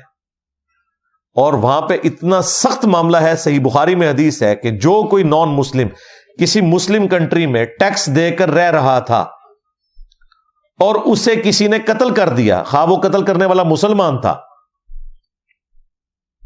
ایسا شخص جنت کی خوشبو بھی نہیں پائے گا. حالانکہ جنت کی خوشبو 40 سال کی مسافت سے آ رہی ہوگی. نبی علیہ السلام نے کہا 40 سال کی مسافت سے آ رہی ہوگی، اس کے باوجود ایسا شخص جنت کی خوشبو بھی نہیں پائے گا جس نے کسی نان مسلم کو ناحق قتل کر دیا. اور پھر کلائمیکس تو اس کا وہ ہے سورۃ المائدہ کی آیت نمبر 32 کہ جس نے ایک جان کو بھی قتل کیا، خواہ وہ مسلم تھا، نان مسلم تھا، کسی بھی مذہب سے تعلق رکھنے والا تھا، جان تھی، ایک جان کو بھی ناحق قتل کیا، گویا اس نے پوری انسانیت کا قتل کر دیا. سوائے 2 استثناء کے، یا تو قتل کے بدلے قتل ہو رہا ہوگا یا پھر فساد فی الارض کرنے والے لوگوں کو قتل کیا جائے گا. ان 2 استثناء کو چھوڑ کے جس نے ایک انسان کو بھی ناحق قتل کیا، پوری انسانیت کا اس نے قتل کر دیا. اور جس نے ایک جان کی زندگی بچائی، اس نے پوری انسانیت کو بچا لیا. تو اسلام کی تعلیمات اس حوالے سے بڑی اسٹریٹ فارورڈ ہے، کسی کو کوئی شک نہیں ہونا چاہیے. اسلام کوئی تلوار کے زور پر نہیں پھیلا. ہاں، اس کا یہ پہلو درست ہے کہ اسلام نے بدماشوں کو اکھاڑنے کے لیے تلوار کا استعمال کیا، یہ بالکل درست ہے. لیکن جہاں کئی مسلمان حکمرانوں نے اپنی ریاست کی ایکسپینشن کے لیے ناحق نان مسلمز کے اوپر تلوار اٹھائی یا ایون مسلمانوں کے اوپر تلوار اٹھائی، ہم ان چیزوں کو درست نہیں سمجھتے. کس طرح ہم انہیں جسٹیفائی کر سکتے ہیں؟ ہم خلفائے راشدین تک تو جسٹیفائی کرتے ہیں، اس کے بعد جو بھی اس طرح کی ایکسپینشن ہوئی تو وہ ایک سپر پاور کی ایکسپینشن تھی، پھیلتی چلی گئی، ہم اسے جسٹیفائی نہیں کرتے.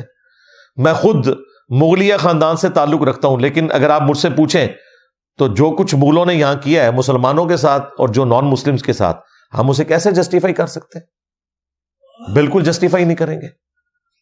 سب سے جو رول ماڈل کے طور کے اوپر یہ حکمران پیش کرتے ہیں نا، اورنگزیب عالمگیر ہے، کیونکہ اس نے علماء کو گود لیا ہوا تھا، علماء کا کھانا پینا بڑا اچھا لنگر کا بندوبست اس نے کیا تھا، پھر فتح عالمگیری بھی اس نے فقہ حنفی کا لکھوا دیا تو لوگ بڑے خوش تھے.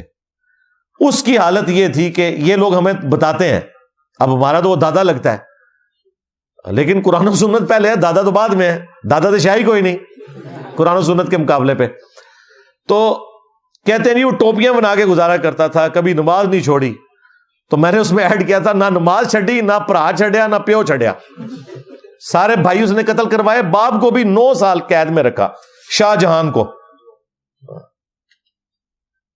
اور یہ اسی بیوی کا بیٹا تھا جس کے لیے تاج محل بنوایا تھا شاہ جہان نے. انہوں نے کہا ابا جی اے میری اما سے کیتا سی تو سامنے تہاڈا قید خانہ بناواں گا.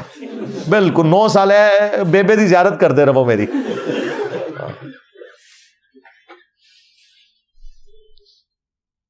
جنہوں نے مسلمانوں کے ساتھ اپنے خونی رشتوں کے ساتھ یہ کیا ہے، قطع رحمی کی ہے، انہوں نے نان مسلم کے ساتھ کیا کچھ نہیں کیا ہوگا. تو ہم بالکل جسٹیفائی نہیں کرتے، بالکل کسی کے دماغ میں یہ بات نہ آئے کہ ہم اس طرح کی غلط چیز کو جسٹیفائی کریں گے، ناٹ ایٹ آل، کبھی بھی نہیں کریں گے. اچھا میرے بھائیو، اب اینڈ پہ میں مختصراً وہ 10 بڑے بڑے ایشوز جو نان مسلمز کے ساتھ ریلیٹڈ ہیں وہ میں بیان کر دیتا ہوں. ایک بڑا ایشو تو ہم ڈسکس کر چکے ہیں جو آج کا مین ٹاپک تھا، لیکن اس کے علاوہ 10 بڑے بڑے ایشوز ایسے ہیں جو اکثر نان مسلمز بھی مسلمانوں سے سوال پوچھتے ہیں، بلکہ مسلمان بھی اپنے علماء سے پوچھ رہے ہوتے ہیں کہ اس کا شرعی حکم بیان کریں. وہ جو 10 بڑے بڑے ایشوز ہیں میں انہیں ایک ایک کر کے بیان کر دیتا ہوں مختصراً، تاکہ ایک ہی جگہ کے اوپر یہ ساری ریکارڈنگ آ جائے. مستقبل میں کبھی آپ کو نان مسلمز کے حوالے سے کوئی بھی اس اعتبار سے پرابلم آئے تو یہ ایک ویڈیو شیئر کر دیں تو وہ انشاءاللہ تعالی کافی ہو جائے گی انشاءاللہ. ایشو نمبر 1، کیا غیر مسلم کے ساتھ کھانا پینا جائز ہے؟ بالکل کسی بھی نان مسلم کے ساتھ کھانا پینا جائز ہے، بشرطے کہ وہ حلال کھانا ہو، حرام کھانا نہ ہو. اور جب میں نان مسلم بول رہا ہوں تو اس میں صرف اہل کتاب شامل نہیں ہے، جیوز اور کرسچنز، بلکہ اس میں ہندو بھی شامل ہیں، مجوسی بھی شامل ہیں، سکھ بھی شامل ہیں، بدھسٹ بھی شامل ہیں، ایتھیسٹ بھی شامل ہیں، قادیانی بھی شامل ہیں. سب کے سب نان مسلم کے ساتھ آپ کھانا پینا کر سکتے ہیں، اس کی اسلام میں کوئی ممانعت نہیں ہے، اور اس کے اوپر اجماع ہے، اتفاق ہے. اور اس کو سپورٹو وہ آیت بھی ہے سورۃ المائدہ کی جس میں اللہ تعالیٰ نے اس سے بھی ایک سٹیپ آگے بیان کیا ہے، اور وہ ہے کہ آج کے دن تمہارے لیے اہل کتاب کا کھانا حلال کر دیا گیا ہے. اہل کتاب کا ذبیحہ بھی جو اللہ کے نام کا ہوگا نا وہ حلال ہے. اگر کوئی جیوز اور کرسچنز میں سے اللہ کا نام لے کر ذبح کرے تو اس کا ذبیحہ مسلمان کے لیے حلال ہے. لیکن یہ والا جو معاملہ ہے یہ صرف جیوز اور کرسچنز والا ہے. اگر کوئی ہندو، سکھ یا بدھسٹ اللہ کا نام لے کر ذبیحہ کرے گا اس کا کھانا مسلمان کے لیے حلال نہیں ہوگا. یہ اللہ تعالیٰ نے ایک فرق کیا ہے بت پرست مشرک اور اہل کتاب مشرک کے درمیان، یا آپ جنرل کر لیں کہ اہل کتاب مشرک اور نان اہل کتاب مشرکین میں اللہ تعالیٰ نے فرق کیا ہے. اگرچہ اہل کتاب بھی مشرک ہیں، ظاہر ہے جیزس کرائسٹ کو اللہ کا بیٹا کہہ رہے ہیں، شرک ہے، لیکن اللہ تعالیٰ نے انہیں بینیفٹ دیا ہے کہ یہ آسمانی مذہب کے ماننے والے ہیں، اس وجہ سے ان کا ذبیحہ حلال ہے. تو یہ اللہ تعالیٰ نے فرق کیا ہے تاکہ میں آپ کو بعد میں یہ بتا سکوں کہ اگر جیوز اور کرسچنز کا ذبیحہ حلال ہے تو بریلوی دیوبندی اہل حدیث شیعہ کا ذبیحہ بھی حلال ہے. ہاں، کیونکہ ہمارے جو اعلیٰ حضرت صاحب ہیں نا احمد صاحب بریلوی، وہ کہتے ہیں کہ خواہ دیوبندی ہوں، اہل حدیث ہوں، شیعہ ہوں اور قادیانی کافروں کو بھی ساتھ ذکر کیا، یہ 1,00,000 دفعہ بھی اگر اللہ کا نام لیں تو ذبیحہ مردار ہی رہے گا. البتہ یہود و نصارہ کا ذبیحہ حلال ہے. ہاں، یعنی اعلیٰ حضرت کے نزدیک یہود و نصارہ جو ہے نا وہ دیوبند اہل حدیث اور شیعہ سے بہتر ہے. یہ احکام شریعت میں لکھا ہے، یہ ملفوظات شریف نہیں ہے ان کے، یہ انہوں نے جو فتوے دیے ہیں نا خود، یہ وہ ہیں. اور چھاپے کس نے؟ باپا جانی نے، الیاس قادری نے، جن کو ہماری ایجنسیاں ہر سال سب سے پرامن جماعت کہتے ہیں. یعنی جو اس بڑے کی ماننے والی ہیں کہ جو کروڑوں مسلمان اور کروڑوں مسلمانوں کے بڑے لیڈروں کو مرتد اور کافر سمجھتے ہیں. اس سے بڑا فساد فی الارض کیا ہوگا؟ تو اگر یہود و نصارہ کا ذبیحہ حلال ہے تو مسلمانوں کے آپس کے فرقوں کا جو ذبیحہ ہے وہ بھی حلال ہی ہوگا.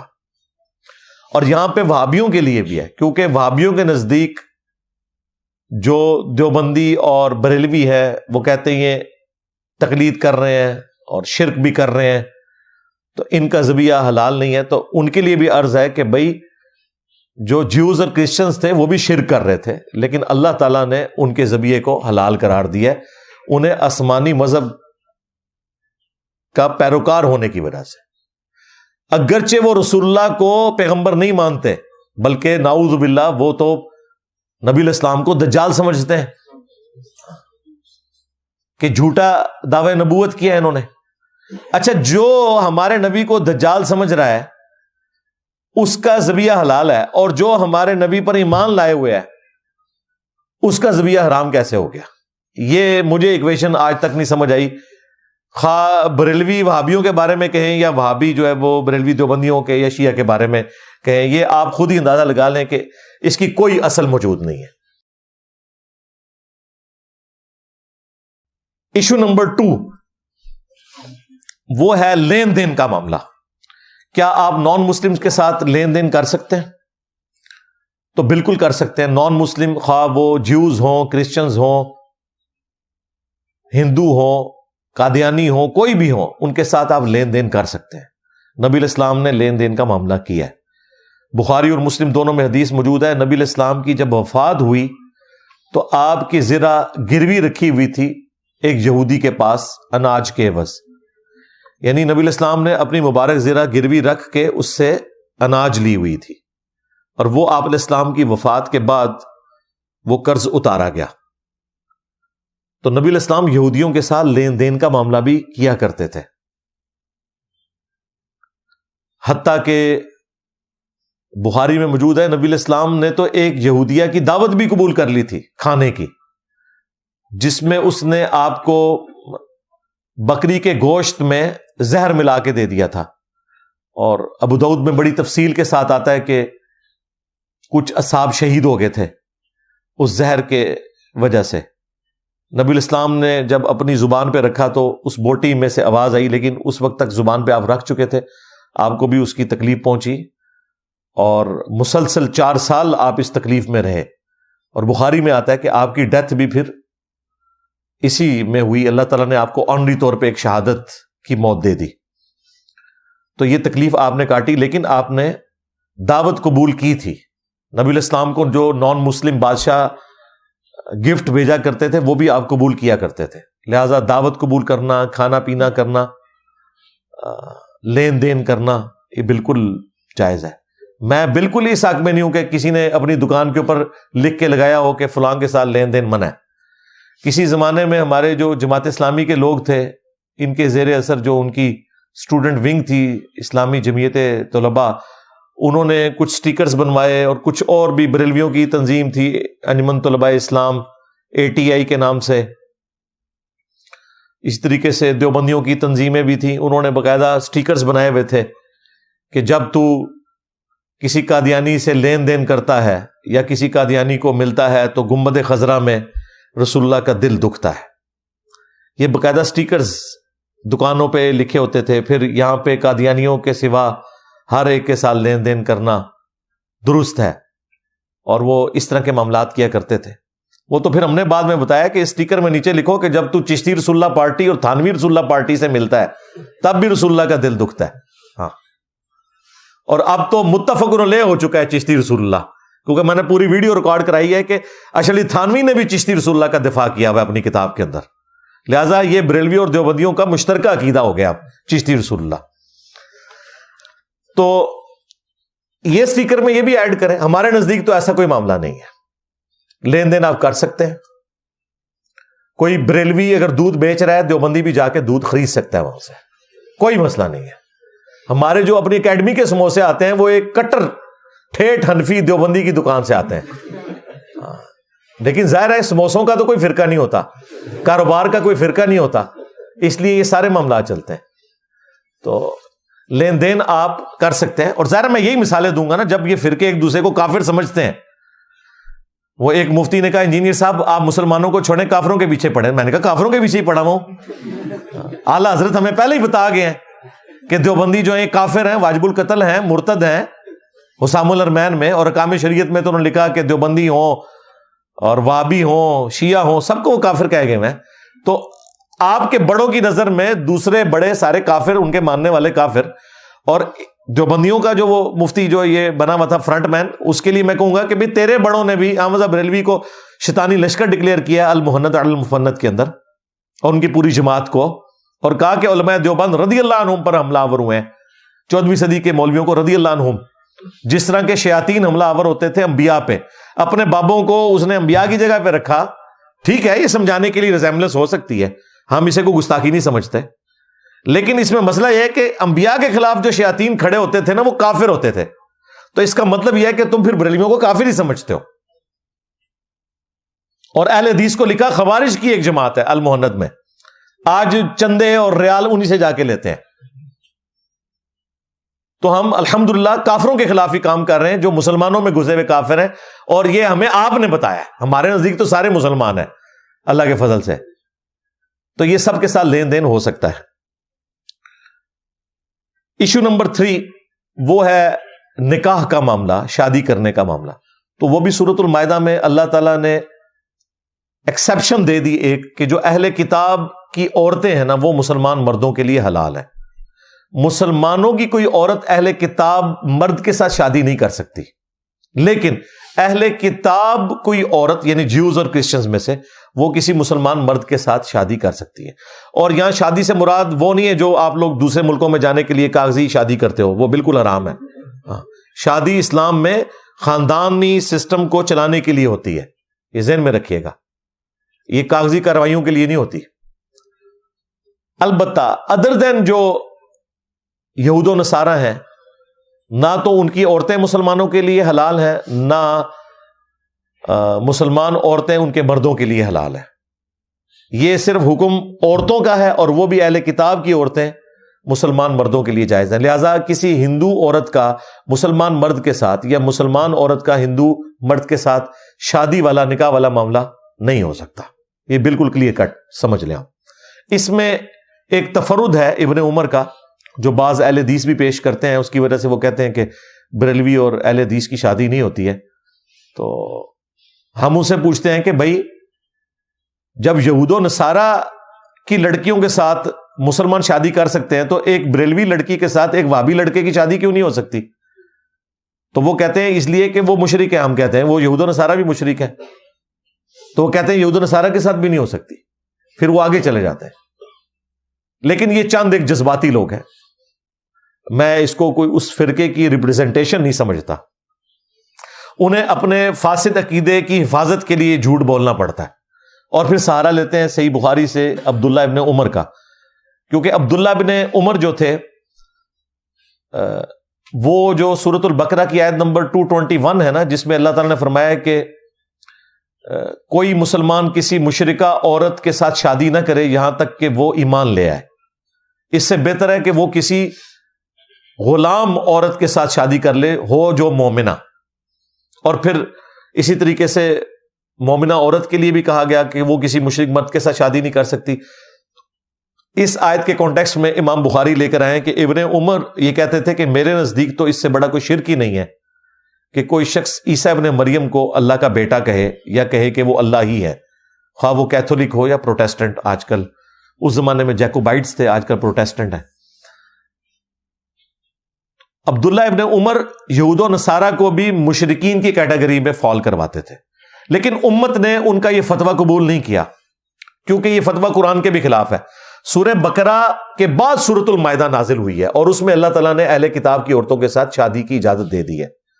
اگر اس کی کوئی یہ تعویل کرے کہ صرف ان اہل کتاب عورتوں کے ساتھ شادی کی اجازت ہے جو شرک نہ کرتی ہوں تو یہ بالکل غلط ہے. قرآن تو ایڈریس ہی یہود و نصارہ کو اس اعتبار سے کر رہا ہے کہ وہ شرک کرتے تھے. قرآن نے یہ فرق نہیں کیا اور 100% وہ شرک ہی کرتے تھے. چاند ایک دانے بچے تھے تو مسلمان ہو گئے تھے، وہ شرک ہی کرتے تھے. قرآن خود ان کا شرک بیان کر رہا ہے، اس کے باوجود اجازت دے رہا ہے. قرآن ہی بتا رہا ہے لقد کفر الذین قالوا ان اللہ هو المسیح ابن مریم، اور لقد کفر الذین قالوا ان اللہ ثالث ثلاثہ. وہ بھی کافر ہیں جو کہہ رہے ہیں کہ اللہ ہی عیسیٰ ابن مریم ہے، اور وہ بھی کافر ہیں جو ٹرینٹی کا عقیدہ رکھتے ہیں کہ خدا تین میں سے ایک ہے. اس کے باوجود اللہ تعالیٰ کہہ رہا ہے کہ انہیں آسمانی مذہب ہونے کا بینیفٹ دو اور ان کی عورتوں کے ساتھ شادی کر سکتے ہو، لیکن یہ صرف اہل کتاب کے لیے خاص ہے اور کسی کے لیے نہیں ہے. یہ مسئلہ بالکل کلیئر کر لیں. لہذا اس میں کور ہو گیا کہ سنی شیعہ کی بھی شادی آپس میں ہو سکتی ہے. ہاں بالکل. ایشو نمبر 4، وہ کہتے ہیں کہ جی کیا ہم اپنے آفیسز میں دوستیاں ہوتی ہیں اور بعض اوقات کوئی فیکٹری آنرز کہتے ہیں کہ جی مسلمان جو ہیں وہ تو 2-2 گھنٹے کی نمازیں پڑھتے رہتے ہیں، ہم نے نان مسلم اپنے امپلائی رکھنے ہیں تاکہ کم از کم یہ امتحان سے تو نہ ہم گزریں. واقعی ویسے تو انہوں نے گھر آ کے نماز نہیں پڑھنی ہوتی، زور کی نماز 2 گھنٹے کی پڑھتے ہیں ڈیوٹی کے اوپر. یہ پرابلم تو ہے. تو وہ اکثر پوچھ رہے ہوتے ہیں اس حوالے سے کہ آفس میں نان مسلم کے ساتھ دوستی رکھ سکتے ہیں؟ بھائی رکھ سکتے ہیں، کھانا پینا بھی کر سکتے ہیں، سب کچھ کر سکتے ہیں. نہیں جی قرآن پاک میں آیا ہے کہ یہود و نصارہ تمہارے دوست نہیں ہو سکتے. بھائی قرآن پاک میں اگر یہ آیا ہے تو اللہ تعالیٰ نے قرآن پاک میں یہ بھی کہا ہے کہ جو قریبی محبت میں تم نصارہ کو باقی سب سے بہتر پاؤ گے. اسلام دشمنی کے اعتبار سے جیوز اور مشرکین زیادہ بڑے ہیں، لیکن یہ نصارہ جو ہیں یہ مسلمانوں کے زیادہ قریب ہیں کیونکہ ان میں قسیسین ہیں، رہبان ہیں، یہ تکبر نہیں کرتے، نرم دل لوگ ہیں. تو یہ چیزیں بھی بیان ہوئی ہیں. اس کے علاوہ بھی قرآن پاک میں اللہ تعالیٰ نے فرمایا کہ اہل کتاب میں ایسے لوگ بھی ہیں کہ ان کے پاس ڈھیروں ڈھیر تم سونا بھی رکھوا لو تو وہ کبھی بھی اس میں خیانت نہیں کریں گے. ان میں اچھے لوگ بھی ہیں، برے لوگ بھی ہیں. یہ ساری چیزیں لین دین والا معاملہ بھی ہونا ہے.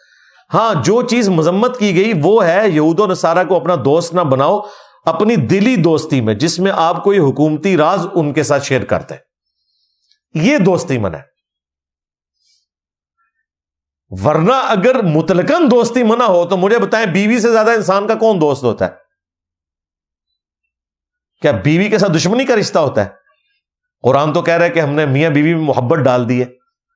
تو اگر جیوز اور کرسچنز کی عورتوں کے ساتھ شادی کی اجازت ہے تو دوستی کی اجازت تو خود بخود اس میں ہوگی. لیکن آپ نے مسلمانوں کا کوئی راز ایسا نہیں بتانا، اور وہ تو کسی مسلمان بیوی کو بھی نہیں بتانا. ہاں بالکل سیدھی سی بات ہے. ہم نے جو سیکیورٹی اوتھ دیا ہوتا ہے ایٹامک انرجی کے اداروں میں، ہم اپنے فیملی ممبرز کے ساتھ بھی صرف اتنی ڈسکشن کر سکتے ہیں جتنی پبلکلی رپورٹ ہوئی بھی ہے، میڈیا میں آ جائے یا ویب سائٹس پہ اویلیبل ہو. باقی ساری تفصیلات تو نہیں بتاتے ان کو. تو اس طرح کی دوستی کرنا وہ منع ہے. لیکن آپ کے ملک میں انہی اداروں سے لوگ جو ہیں وہ خریدتے ہیں ہمارے دشمن، اور باہر ملکوں میں جا کے وہ پھر پاکستان کے خلاف کتابیں پوری پوری لکھتے ہیں. اور یہ سارے کتابیں لکھنے والے اس ادارے سے تعلق رکھتے ہیں جو پوری قوم کو حب الوطنی کا درس دیتا ہے. انہی کے اداروں سے سارے بھاگ کے گئے ہوئے ہیں جو اس قسم کی حرکتیں کرتے ہیں. تو دلی دوستی اس اعتبار سے کہ کوئی مسلمانوں کا راز لیک ہو جائے یہ نہیں کرنی. باقی ٹھیک ہے گپ شپ بھی کریں، مدد بھی کریں، مشکل آ جائے تو ان کے ساتھ چلیں، وہ سب کچھ کر سکتے ہیں، اپنے سارے آفس کے معاملات لے کے چلیں۔ ایشو نمبر 5 وہ ہے سلام کرنے کا مسئلہ، کہ آپ کیا نان مسلم کو سلام کر سکتے ہیں یا اس کے سلام کا جواب دے سکتے ہیں؟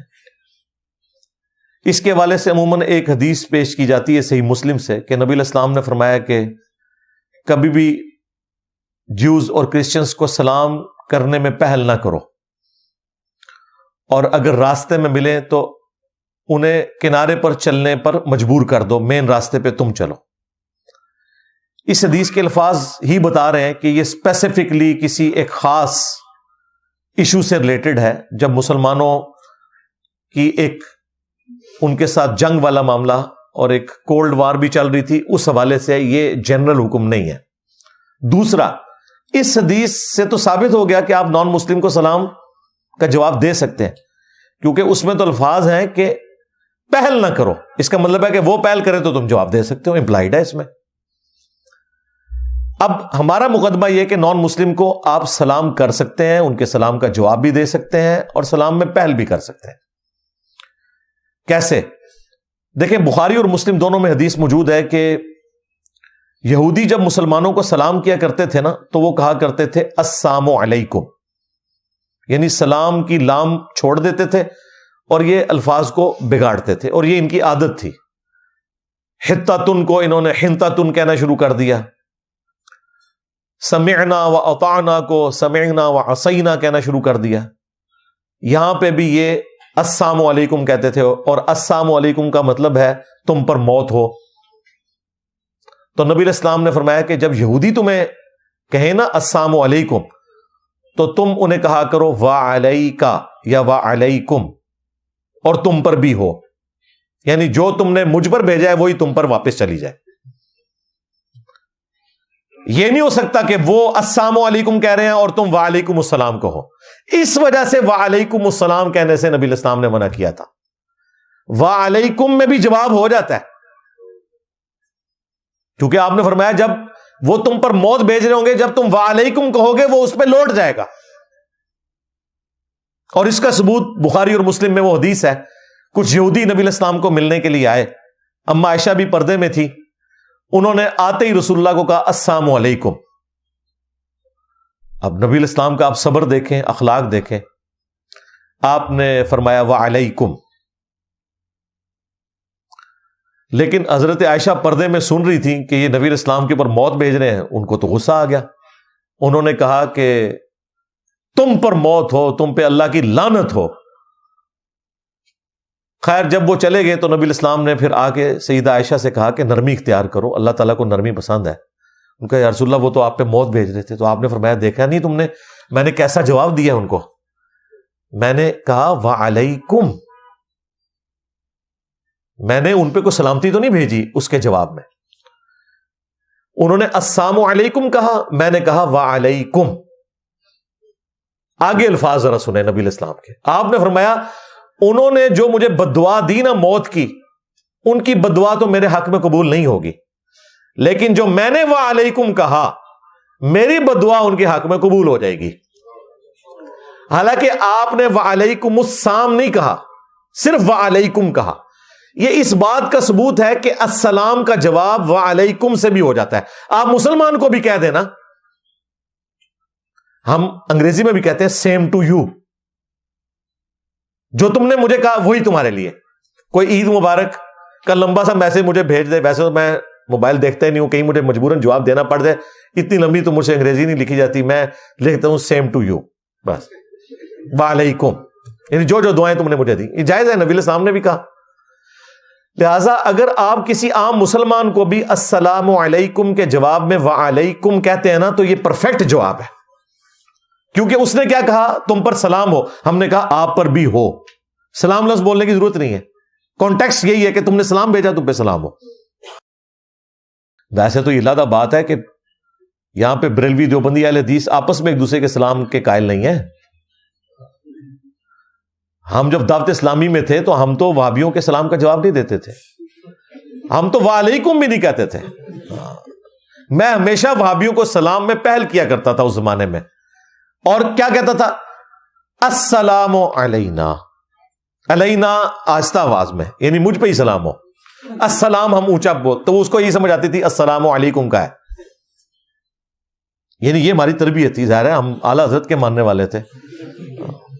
یہ تو اللہ نے بعد میں توفیق دی اور پتہ چلا کہ یہ کس طریقے سے نفرتیں ان لوگوں نے پھیلائی ہیں. تو وعلیکم سے بھی جواب ہو جاتا ہے. اگر اب کوئی نان مسلم آپ کو واضح الفاظ میں کہہ رہا ہے السلام علیکم، تو اب آپ کا جواب صرف وعلیکم نہیں ہونا چاہیے، اگرچہ اس سے بھی جواب اس کو ہو جائے گا، لیکن اخلاقیات کا تقاضا یہ ہے کہ اب آپ پورا اسے جواب دیں وعلیکم السلام، کیونکہ اس نے السلام علیکم تو نہیں آپ کو کہا نا. لہذا وہ جو ایک قدغن تھی نا، وہ وجہ اٹھ گئی. وہ وجہ پیچھے یہ تھی وعلیکم کہنے کی.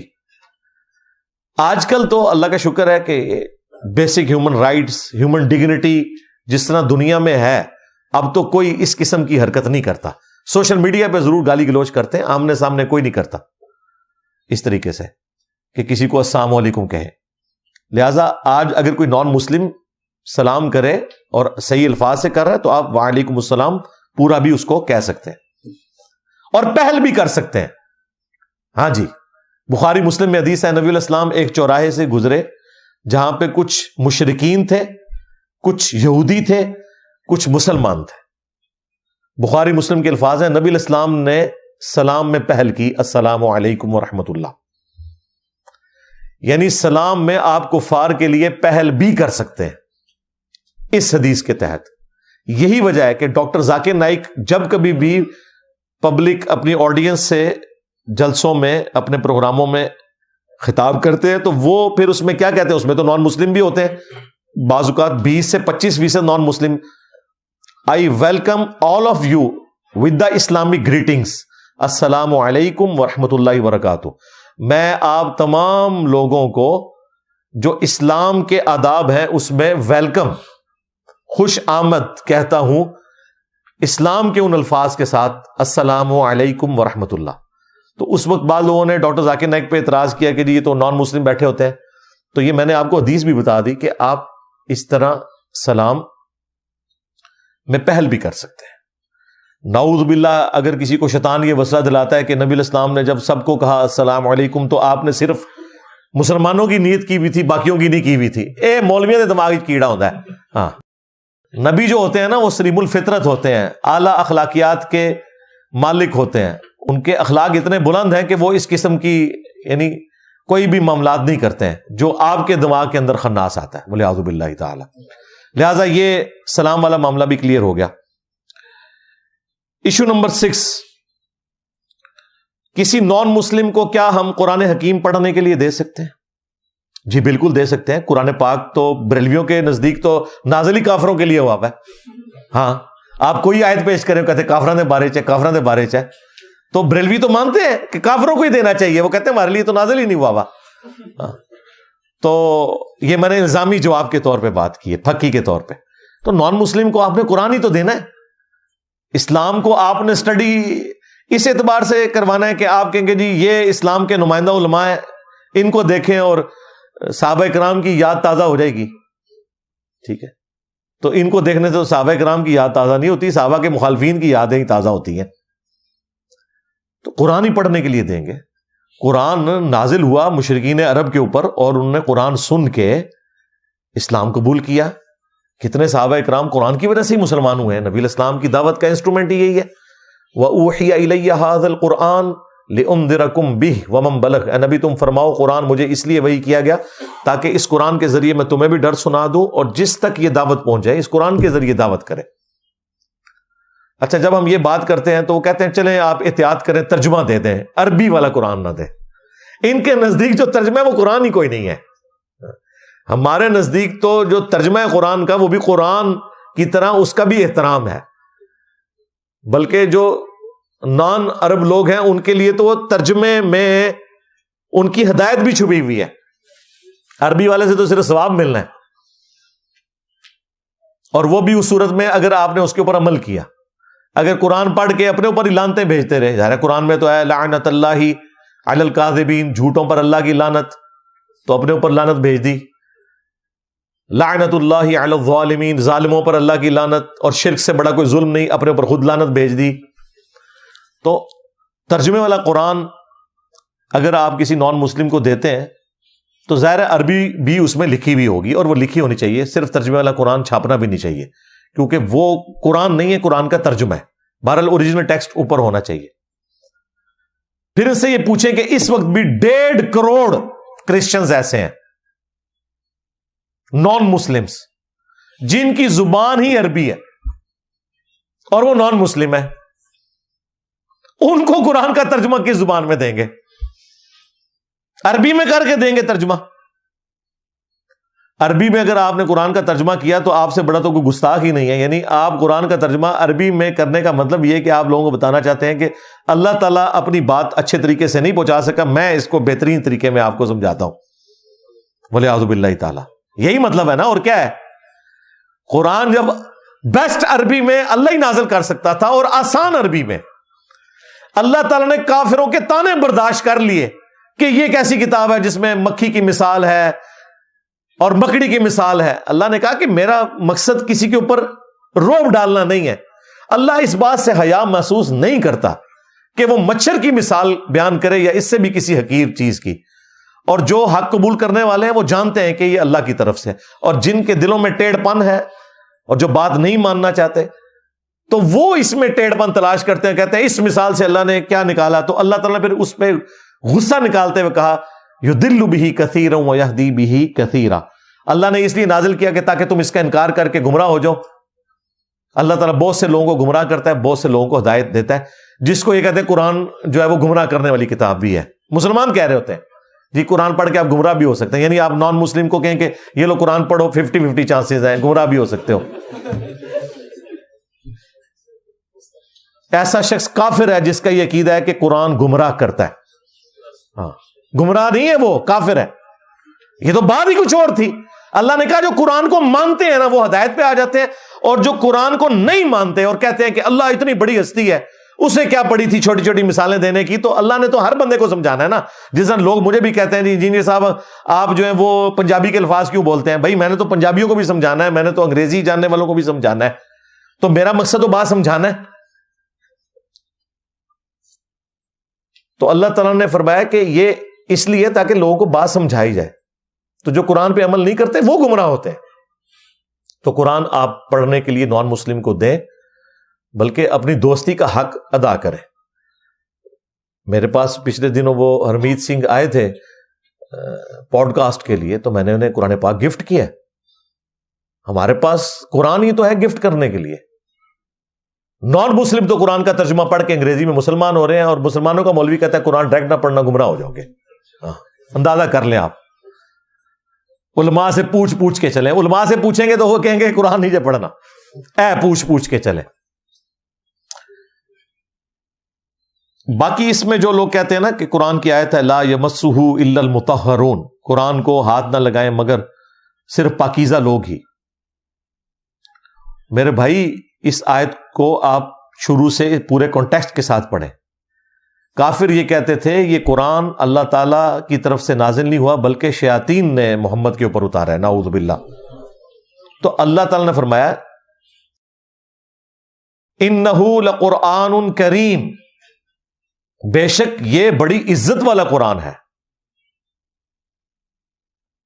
فی کتاب مکنون، یہ لوح محفوظ کے اندر ہے قرآن، لا یمسہ الا المطہرون، اور اس لوح محفوظ تک تو صرف پاکیزہ فرشتوں کی رسائی ہے، تنزیل من رب العالمین، یہ تو اتارا گیا ہے اس رب کی طرف سے جو سارے جہانوں کا پالنے والا ہے۔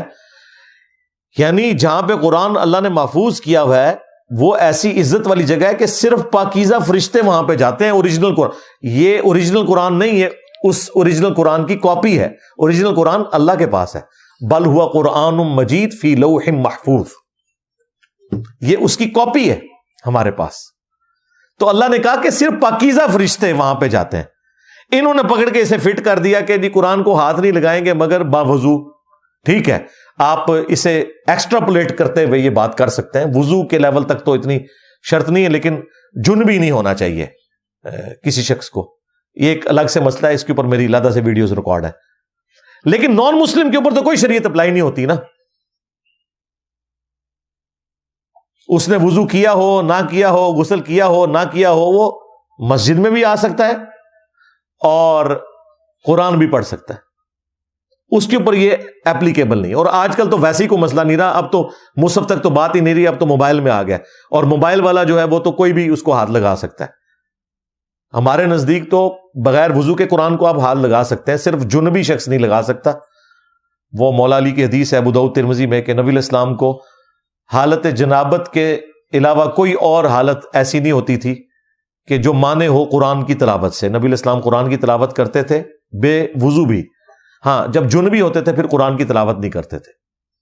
تو اس کانٹیکسٹ میں لا یمسہ الا المطہرون میں، لیکن یہ سارا مسلمانوں کے لیے ہے، نان مسلم کو آپ قرآن پڑھنے کے لیے دے سکتے ہیں. ایشو نمبر 7، کیا نان مسلمز کی کتابیں آپ پڑھ سکتے ہیں جو ان کے ریلیجن سے متعلق ہیں؟ بالکل شوق سے پڑھیں، لیکن پہلے اپنی کتابیں پڑھ لیں، ہاں، تاکہ آپ کو پتا ہو کہ دین حق کیا ہے، اور جب وہاں پہ آپ کو کوئی حق سے ہٹی بھی کوئی بات پتا چلے تو آپ کے لیے فیصلہ کرنا آسان ہو جائے. اللہ نے تو اپنی کتابوں کے بارے میں کہہ دیا ہے کہ ہم نے تورات نازل کی تھی، انجیل نازل کی، اور اس کے بعد الفرقان نازل کی ہے، حق اور باطل میں تمیز کرنے والی کتاب. المہیمن کہا، یہ نگہبان ہے اگلی الہامی کتابوں کے اوپر، کیونکہ یہ محفوظ ہے. انا نحن نزلنا الذکر وانا لہ لحافظون، اس کی ذمہ داری اللہ نے خود لی ہے. لیکن ان کتابوں کو بھی آپ پڑھ سکتے ہیں. ظاہر ہے جب قرآن کہتا ہے ہاتو برہانکم ان کنتم صادقین، اپنی دلیل لے کر آؤ اگر تم سچے ہو. خود نبی علیہ السلام کو کہا گیا کہ اے نبی ان سے فرمائے ایتونی بکتاب من قبل ھذا او اثارۃ من علم ان کنتم صادقین، اگر قرآن کو تم نہیں مانتے تو اپنی الہامی کتابیں لے آؤ اگر تم سچے ہو، یا انبیاء کے آثار، کوئی سنت حدیثیں تمہارے انبیاء کی آ رہی ہوں وہ لے آؤ اگر تم سچے ہو، اس سے مجھ سے بات کر لو. لیکن بات کتابوں سے کرنی ہے، ہاں، بابوں سے نہیں کرنی. ہاں، تو کتابوں سے بات کرو. تو اگلی الہامی کتابوں کی طرف بھی اللہ نے ریفر کیا ہے. توحید کے اعتبار سے تو وہ کتابیں بھی محفوظ ہیں. ہاں، توحید سے ہٹ کے جو باقی معاملات ہیں ان میں ظاہر ہے انہوں نے اپنے فتوے بھی داخل کر دیے ہیں، اور اسی کی اصلاح کے لیے پھر اللہ تعالیٰ نے اپنے آخری پیغمبر کو بھیجا صلی اللہ علیہ وآلہ وسلم. تو آپ ان کی کتابیں بھی پڑھیں، ان کا احترام بھی کریں. ابو داؤد میں حدیث ہے نا، نبی علیہ السلام کو یہودیوں نے ایک فیصلے کے لیے اپنے مدرسے میں بلایا. وہ ایک گھر تھا جس میں انہوں نے مدرسہ کھولا ہوا تھا. تو نبی علیہ السلام اس گھر میں تشریف لے گئے تو انہوں نے ایک بڑی گدی دی رسول اللہ کو صلی اللہ علیہ وآلہ وسلم آنر کے طور پر کہ آپ اس پہ بیٹھیں. تو نبی علیہ السلام اس گدی پہ بیٹھ کے، آج بھی عرب کے کلچر میں زمین پہ ہی ساری بیٹھک لگتی ہیں ان کی، تو اس گدی پہ جب آپ بیٹھ گئے تو آپ نے کہا کہ تورات لے کر آؤ. تورات جب وہ لے کر آئے تو نبی علیہ السلام نے اپنی پیٹھ کے نیچے سے وہ گدی نکال کے خود زمین پہ بیٹھ گئے اور اس گدی کے اوپر تورات کو رکھا، وہ تورات جو کہ ٹیمپرڈ فارم میں تھی، اور کہا کہ میں ایمان لایا تجھ پر بھی اور تیرے نازل کرنے والے پر بھی. تورات کو جو تبدیل شدہ تھی، رسول اللہ نے کہا میں تیرے پر بھی ایمان لایا، تیرے نازل کرنے والے کے اوپر بھی ایمان لے کے آیا. کیوں؟ توحید تو اس میں محفوظ ہے. پھر نبی علیہ السلام نے اس سے فیصلہ ان کا کیا. یہ نبی علیہ السلام نے امت کو درس دیا کہ باقی مذاہب کی الہامی کتابوں کی بھی آپ نے قدر کرنی ہے. ہاں، یہ نہ ہو کہ کسی مذہب کے ماننے والوں کے ساتھ دشمنی آپ کو اس پہ ابھارے کہ آپ جو ہے وہ حق کا راستہ چھوڑ دیں. یہ نہیں ہونا چاہیے. وَلَا يَجْرِمَنَّكُمْ شَنَآنُ قَوْمٍ عَلَىٰ أَلَّا تَعْدِلُوا اعْدِلُوا هُوَ أَقْرَبُ لِلتَّقْوَىٰ. دیکھنا کسی قوم کی دشمنی تمہیں اس بات پہ نہ ابھارے کہ تم انصاف کا راستہ چھوڑ دو. انصاف کرو، یہی تقوی کے قریب ہے، یہی تقوی کی روش ہے. وَلَا تَسُبُّوا الَّذِينَ يَدْعُونَ مِن دُونِ اللَّهِ فَيَسُبُّوا اللَّهَ عَدْوًا بِغَيْرِ عِلْمٍ. لوگوں کے جھوٹے خداؤں کو بھی گالی نہیں دینی، ورنہ وہ انجانے میں تمہارے سچے خدا کو گالی دیں گے. لیکن یہ یاد رکھیے گا یہ نان مسلم کے لیے ہے. ہاں، اگر کوئی مسلمان اپنے رب کے ساتھ، اپنے نبی کے ساتھ غداری کرے گا نا تو اس کا بابا نہیں آپ نے چھوڑنا. ہاں، میرے نبی سا ہے ہی کوئی نہیں، تیرے بابے تھے شاہی کوئی نہیں. یہ اپنے بابوں کو بچاتے ہیں اس آیت کے پیچھے، جی لوگوں کے جھوٹے خداؤں کو نہ. اچھا، اس کا مطلب ہے تمہارے جو بابے واقعی جھوٹے خدا ہوئے، پھر تمہارے یہ مانو. پھر یہ کافروں کے بارے میں کہ کافروں کے جھوٹے خداؤں کو برا نہیں کہنا، وہ تمہارے سچے خدا کو برا کہیں گے. لیکن جو اپنے مسلمان ہیں، اگر وہ اسلام کا لبادہ اوڑھ کر ہمارے خدا اور اس کے رسول کی تعلیمات کو بگاڑیں گے تو ان کے لیے پھر حضرت عمر کی تلوار ہے اور میری زبان ہے. ذہن میں رکھیے گا. مجھے بتائیں، یہ جو UN میں قیدیوں کے حقوق ہیں وہ دشمن فوج کے قیدیوں کے حقوق ہیں. اگر پاکستان کا اپنا فوجی کوئی غداری کرے گا نا تو وہ یہ نہیں کہے گا مجھے UNO کی قراردادوں کے مطابق سزا دی جائے، نہ، اس کے لیے ڈیتھ پینلٹی ہے، پہلے دن حلف لیا جاتا ہے. کیوں؟ کیونکہ وہ فوج کا حصہ تھا، اس نے غداری کی. ہاں، کوئی انڈیا کا فوجی آ کے ہمارے ساتھ ایسا معاملہ کرے گا، اس کے لیے قیدیوں والے حقوق ہوں گے، اسے وکیل بھی دیا جائے گا، وہ سزا بھگت کے واپس بھی کیا جائے گا، اس پہ پورا مقدمہ چلے گا. لیکن جو اپنا کرے گا غداری، اس کی سزا ہوگی قتل. یہاں پہ بھی اگر کوئی مسلمان اللہ اور اس کے رسول کے ساتھ غداری کرے گا نا تو پھر اس سے اس آیت کے پیچھے چھپنے کی اجازت نہیں ہے کہ جی لوگوں کے جھوٹے خداؤں کو برا نہ کہو، آپ ہمارے بابوں کو نہ، میں تھوڑا بابا کو نہیں چھڑنا. ہاں بالکل، کنو کاٹ لو، میں نہیں کوئی بھی چھڑنا، کیونکہ مجھے تو یہ شرح صدر 2009 میں ہی ہو گیا تھا کہ سارا کام ڈالا ہی بابوں نے. تو دیکھیں میں نے کس طریقے سے پلاننگ کر کے آپ کے بابوں کو یہاں پہ پہنچا دیا ہے کہ آپ میمز بن رہی ہیں ان کی. پہلے کسی نے سوچا بھی تھا؟ اس لیے وہ ہمارے وہ مصباحی صاحب کہتے ہیں کہ میں سوچا کرتا تھا کہ ہمارے بزرگوں کو بھی کوئی کچھ کہے گا. ہاں، ایک وقت آئے گا لوگ اپنے اسلاف کو برا کہیں گے. تو میں اکثر سوچا کرتا تھا یار کوئی حضرت جنید بغدادی کو بھی برا کہے گا، کوئی حضرت بایزید بستامی کو بھی برا کہے گا، کوئی حضور غوث اعظم کو بھی برا کہے گا. کیسے ہوگا یہ؟ تو حضرت پھر جیلم کے اس لونڈے نے بتا دیا کہ ایسے ہوگا. تو مجھے دکھ ہوتا ہے کہ میں اس دور میں ہوں کہ جس دور میں حضور غوث اعظم کے لیے کہا جا رہا ہے کہ وہ تشیعی کوئی نہیں، کہ جس دور میں حضرت بایزید کے لیے کہا جا رہا ہے کہ بایزید تشیعی کوئی نہیں. اس جیلم کے لونڈے نے ثابت کر دیا حضرت کہ اس طرح ہوگا. حضرت تمہارے بزرگوں نے جب ہمارے بزرگوں کو یعنی نبی الاسلام، صحابہ اور اہل البیت کی شان کے اوپر ڈاکے مارے تو اللہ تعالیٰ نے ان کے اوپر کوئی بلا نہیں چھوڑنی تھی. ہاں، تمہارے بزرگوں نے ہمارے بزرگوں، بلکہ تمہارے بزرگوں نے نہ صرف ہمارے بزرگوں، اپنے بزرگوں کے ساتھ بھی غداری کر دی. تم لوگ جب یہ کہو گے کہ بایزید کا جھنڈا جو ہے محمد کے جھنڈے سے بھی بڑا ہوگا اور محمد اور تمام انبیاء اس کے جھنڈے کے نیچے ہوں گے، تو اللہ تعالیٰ بدلہ نہ لے. دیکھ لو پھر تم نے 1200 سال میں جتنی عزتیں ویل کی ہیں نا، 12 سال میں اللہ تعالیٰ نے کتے کی طرح ذلیل کروایا ہے. کتنی بڑی بلا تمہارے اوپر چھوڑ دی ہے. میرے نبی سا ہے ہی کوئی نہیں، تیرے بابے تھے شے ہی کوئی نہیں. تو یہ میں ساتھ ساتھ کلیئر کر رہا ہوں. میرے لیے یہ آج کی گفتگو بڑا امتحان ہے. میں صبح سے سوچ رہا تھا کہ میں نے اپنے جو مسلمانوں کے فرقے ہیں نا ان کو ہاتھ نہ ڈالوں، کیونکہ ظاہر ہے یہ نان مسلم نے تو زیادہ ویڈیو دیکھنی ہے، تو ان کے سامنے اپنی قمیض اٹھانے والی بات ہے. لیکن ہماری قمیض کیا، انہوں نے ہمارے پورے کپڑے ہمارے بزرگوں نے اتار دیے ہوئے آلریڈی ان کے سامنے، جو کچھ انہوں نے دین کے ساتھ کیا. پھر میں کہا قزمانو کانو، ان کو دیکھتے رہنا ہم نے. جو جو بات ہے میں نے کوئی لحاظ نہیں کرنا، جدھر جدھر جس نے ڈنڈی ماری ہوئی ہے نا بتانی ہے. یہ اس قسم کے ہمیں جو بھاشن دیتے ہیں نا کہ جی وہ جی ہمارا اس وقت مشترکہ دشمن ہے، بھائی ہمارا سب سے بڑا دشمن وہ ہے جو ہمارے اندر گھسا ہوا ہے. ہاں، جس نے اسلام کی پیٹھ میں چھرا گھونپا ہے، اسلام کی پکچر ہی اتنی ملائن کی ہے کہ مسلمان نوجوان خود اپنے دین سے متنفر ہو گیا. ہمارے نوجوان کافروں کی وجہ سے متنفر نہیں ہے اپنے دین سے. کافروں کا تو تعارف ہی ان کو کہاں سے ہوتا ہے؟ اور جب کوئی بڑی عمر پہ پہنچے، اور آج کل بھی سوشل میڈیا کی وجہ سے تھوڑا بہت، ورنہ پہلے کیا تھا؟ یہ تمہارے مولوی ہیں جن کی وجہ سے متنفر ہوئی ہے ینگ جنریشن جو ہے، یہ کافروں کی وجہ سے متنفر نہیں ہوئی بھی ہے. لہذا یہ پہلے دشمن یہ ہیں ہمارے، یہ غدار ہیں. ایشو نمبر 8، اور وہ ہے کیا نان مسلمز کی عبادت گاہوں میں مسلمان جا سکتے ہیں؟ بالکل جا سکتے ہیں، لیکن وہاں پہ کوئی شرکیہ ایکٹیویٹی میں حصہ نہ لیں. وہ وزٹ کے طور پر جا سکتے ہیں. آیا صوفیہ جو کرسچن سے مسلمانوں نے لیا تھا، اب اسے دوبارہ سے کھول دیا گیا. پہلے تو میوزیم تھا، اب نماز جمعہ وہاں پہ شروع کروا دیا، اور نماز کے دوران جو جیزس کرائسٹ کی جو شبیہات بنی ہوئی ہیں دیواروں کے اوپر اس کے آگے پردہ لٹکا دیتے ہیں اور اس کے بعد پھر وہ کھول دیتے ہیں. اسی طریقے سے کورونا کے دنوں میں آپ نے دیکھا جیوز اور کرسچنز کی عبادت گاہوں میں جا کے مسلمانوں نے جمعے کی نماز ادا کی, کیونکہ سوشل ڈسٹینسنگ کی ضرورت تھی. تو ان کے وہ گرجے بڑے تھے ایریا وائز, مسلمانوں کی مسجدیں تو چھوٹی تھی, تو باقاعدہ انہوں نے کئی گرجے کنورٹ کیے ہیں اس اعتبار سے کہ وہاں پہ واش رومز بنائے تاکہ مسلمان بھی جمعے کی نماز پڑھ سکیں. کیونکہ بخاری مسلم واضح حدیث ہے کہ اللہ تعالیٰ نے 5 ایسی خصوصیات مجھے دی ہیں جو مجھ سے پہلے کسی پیغمبر کو نہیں دی. ان میں سے ایک یہ ہے کہ پوری زمین میرے لیے مسجد بنا دی گئی ہے, میرے امتی جہاں چاہے نماز ادا کر سکتے ہیں.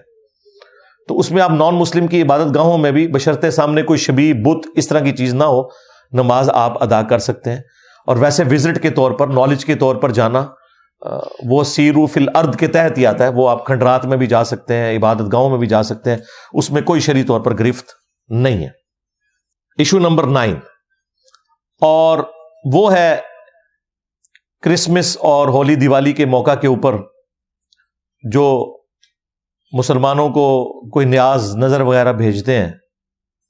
وہ ہم سے لوگ پوچھ رہے ہوتے ہیں جی ہم کھا لیں نہ کھائیں, ٹھیک ہے, اور ایسے مواقع کے اوپر ہم انہیں کیا بھیجیں. ظاہر ہے عید کے موقع پہ انہوں نے ٹافیاں کھائی ہوتی ہیں ان سے لے کے, تو جب کرسمس آئے گی تو انہیں بھی ٹافیاں کھلانی پڑ جاتی ہیں. تو میرا خیال ہے مسلمانوں کو توحید کے معاملے میں بالکل ننگی تلوار ہونا چاہیے, اور کوئی آر محسوس نہیں کرنی چاہیے. آر آپ تب محسوس کریں جب یہ توحید کا عقیدہ ہمارے ہاں ہی صرف پایا جاتا ہو. پھر میں آپ کی کوئی بات ماننے کے لیے تیار ہوں کہ آپ کو شرم آتی ہے یہ بات بتاتے ہوئے کہ جی ہم تو اس معاملے میں سینسٹیو ہیں, آپ کے نزدیک جائز ہوگا. بھئی جب دنیا کے تمام مذاہب, خواہ وہ اہل کتاب ہوں یا نان اہل کتاب ہوں, ایک خدا کے ماننے والے ہیں اور اس کے ساتھ شرک کرنے کو ان کی کتابیں حرام سمجھتی ہیں, اور جتنے بھی رسومات ہیں عبادت کی وہ اللہ کے ساتھ خاص ہیں, تو اس میں صرف جھکنا سجدہ کرنا نہیں آتا, نظر و نیاز بھی آتا ہے.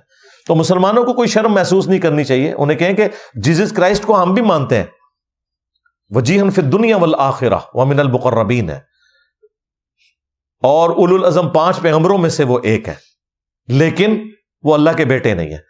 آپ نے کرسمس پہ یہ عقیدہ رکھا ہوا ہے کہ اللہ نے بیٹا جنا, اس لیے ہم اس شرکی ایکٹیویٹی میں, آپ کی کسی کھانے کی ایکٹیویٹی میں, کسی کیک پارٹی میں شامل نہیں ہو سکتے. سیدھی سی بات ہے, کیونکہ توحید کے معاملے میں زیرو ٹالرنس ہے اسلام کے اندر, جبکہ خود کرسچنز کی کتابیں بھی یہ بتاتی ہیں کہ اللہ تعالیٰ کے ساتھ کسی اور کو شریک نہیں ٹھہرایا جا سکتا. لہٰذا اس طرح کے جتنے مواقع ہیں ان کو کلیئر کٹ بتائیں کہ ہم آپ کی کسی مذہبی ایکٹیویٹی میں حصہ نہیں لیں گے, کیونکہ یہ شرک کے اوپر مبنی ہے.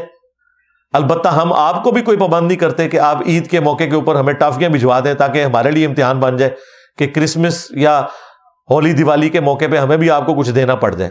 تو ہمیں معاف رکھیں. ہم تو مسلمانوں میں بھی اگر کوئی نظر نیاز غیر اللہ کے نام کی دیتا ہے, کسی کا یہ عقیدہ ہے کہ داتا دربار پہ اگر میں نے دودھ نہ چڑھایا تو میری بھینس دودھ نہیں دے گی, تو بھائی ایسا مسلمان بھی اگر ہمیں اس دودھ کی کھیر بنا کے بھیجے گا نا, تو ہم اسے نہیں لیں گے. اسے کہیں گے بھائی یہ آپ نے غیر اللہ کے بیچ میں نیت شامل کر لی ہے. اور قرآن حکیم میں اللہ تعالیٰ نے واضح طور پر منع فرما دیا ہے کہ جس کے اوپر غیر اللہ کا نام لیا گیا غیر اللہ کی خوشنودی کے لیے, ذبیحہ کے لیے, وہ حرام ہے. ہاں اصالِ ثواب ہو وہ ایک الگ چیز ہے, لیکن یہ اصالِ ثواب نہیں نہ رہنے دیتے.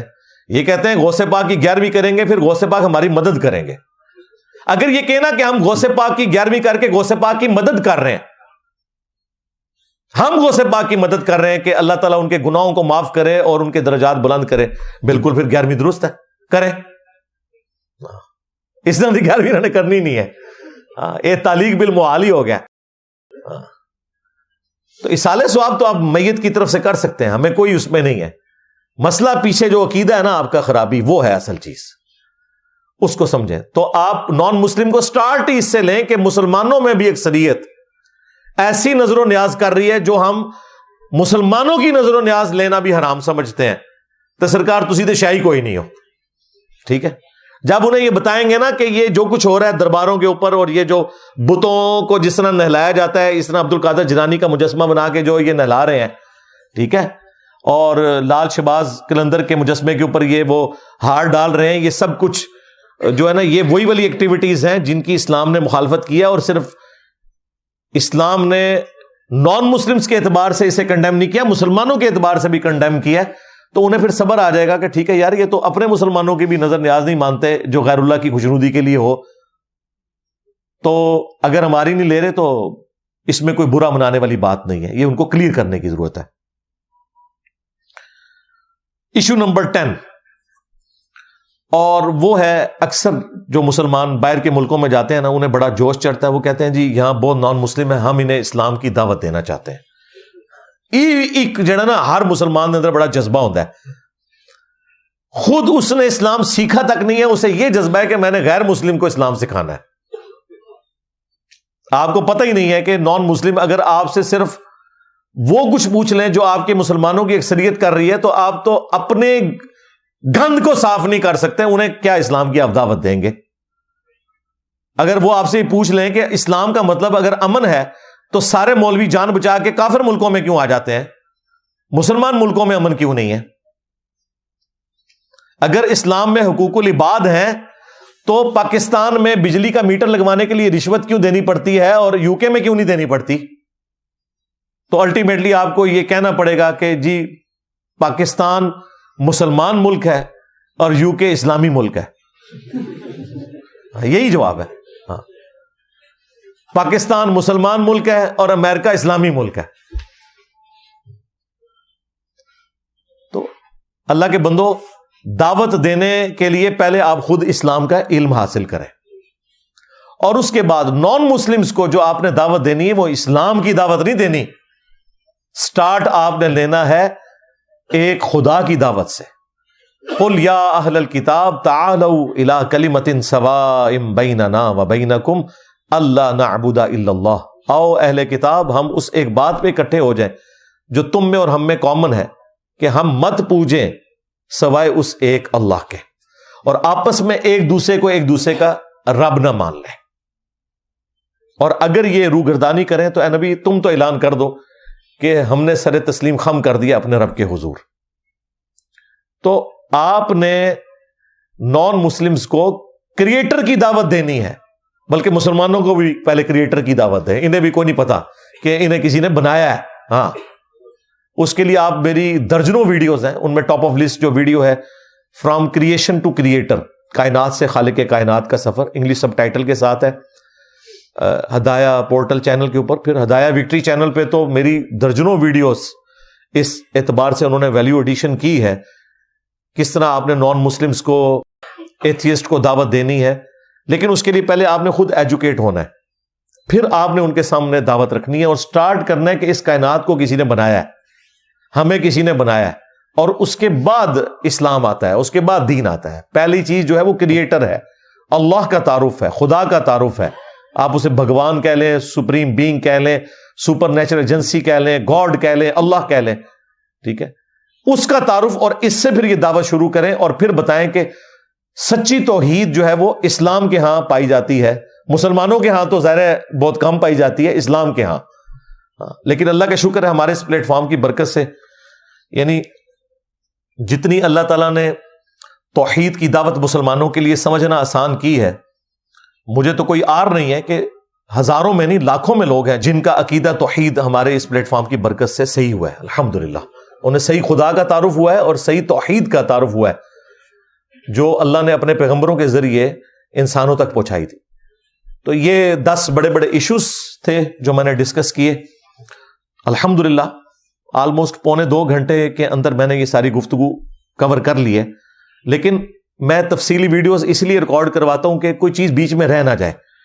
وہ کوئی چھوٹی سی بات بھی رہ جائے نا جو اس اعتبار سے امپورٹنٹ ہو، پھر شیطان جو ہے نا وہ بیچ میں داخل ہو جاتا ہے. اس لیے میں تفصیلاً تمام ٹاپکس کو بیان کرتا ہوں. اور اللہ کا شکر ہے میں نے تو اپنے آڈینس کی یہ عادت بنا لی ہے کہ وہ 8, 10, 15, 20 منٹ کا کلپ بھی وہ کچھ نہیں سمجھتے. وہ کہتے ہیں کم از کم 40 منٹ 1 گھنٹے کی ویڈیو ہونی چاہیے تاکہ پوری بات سمجھ آئے، کیونکہ یہ ڈسے ہوئے ہیں صدیوں سے چھوٹی چھوٹی باتیں سننے کے، اور اپنی مرضی کے رزلٹ ان کے بڑوں نے انہیں نکال کے بتائے. الحمدللہ ہم نے جو حق بات تھی وہ کوشش کی ہے کہ آپ کے سامنے رکھیں. سبحانک اللہم و بحمدک، اشہد ان لا الہ الا انت، استغفرک و اتوب الیک. صلوا علی محمد و آل محمد، اللہم صلی علی محمد و علی آل محمد واصحاب محمد وازواج محمد وامت محمد اجمعین الی یوم الدین آمین.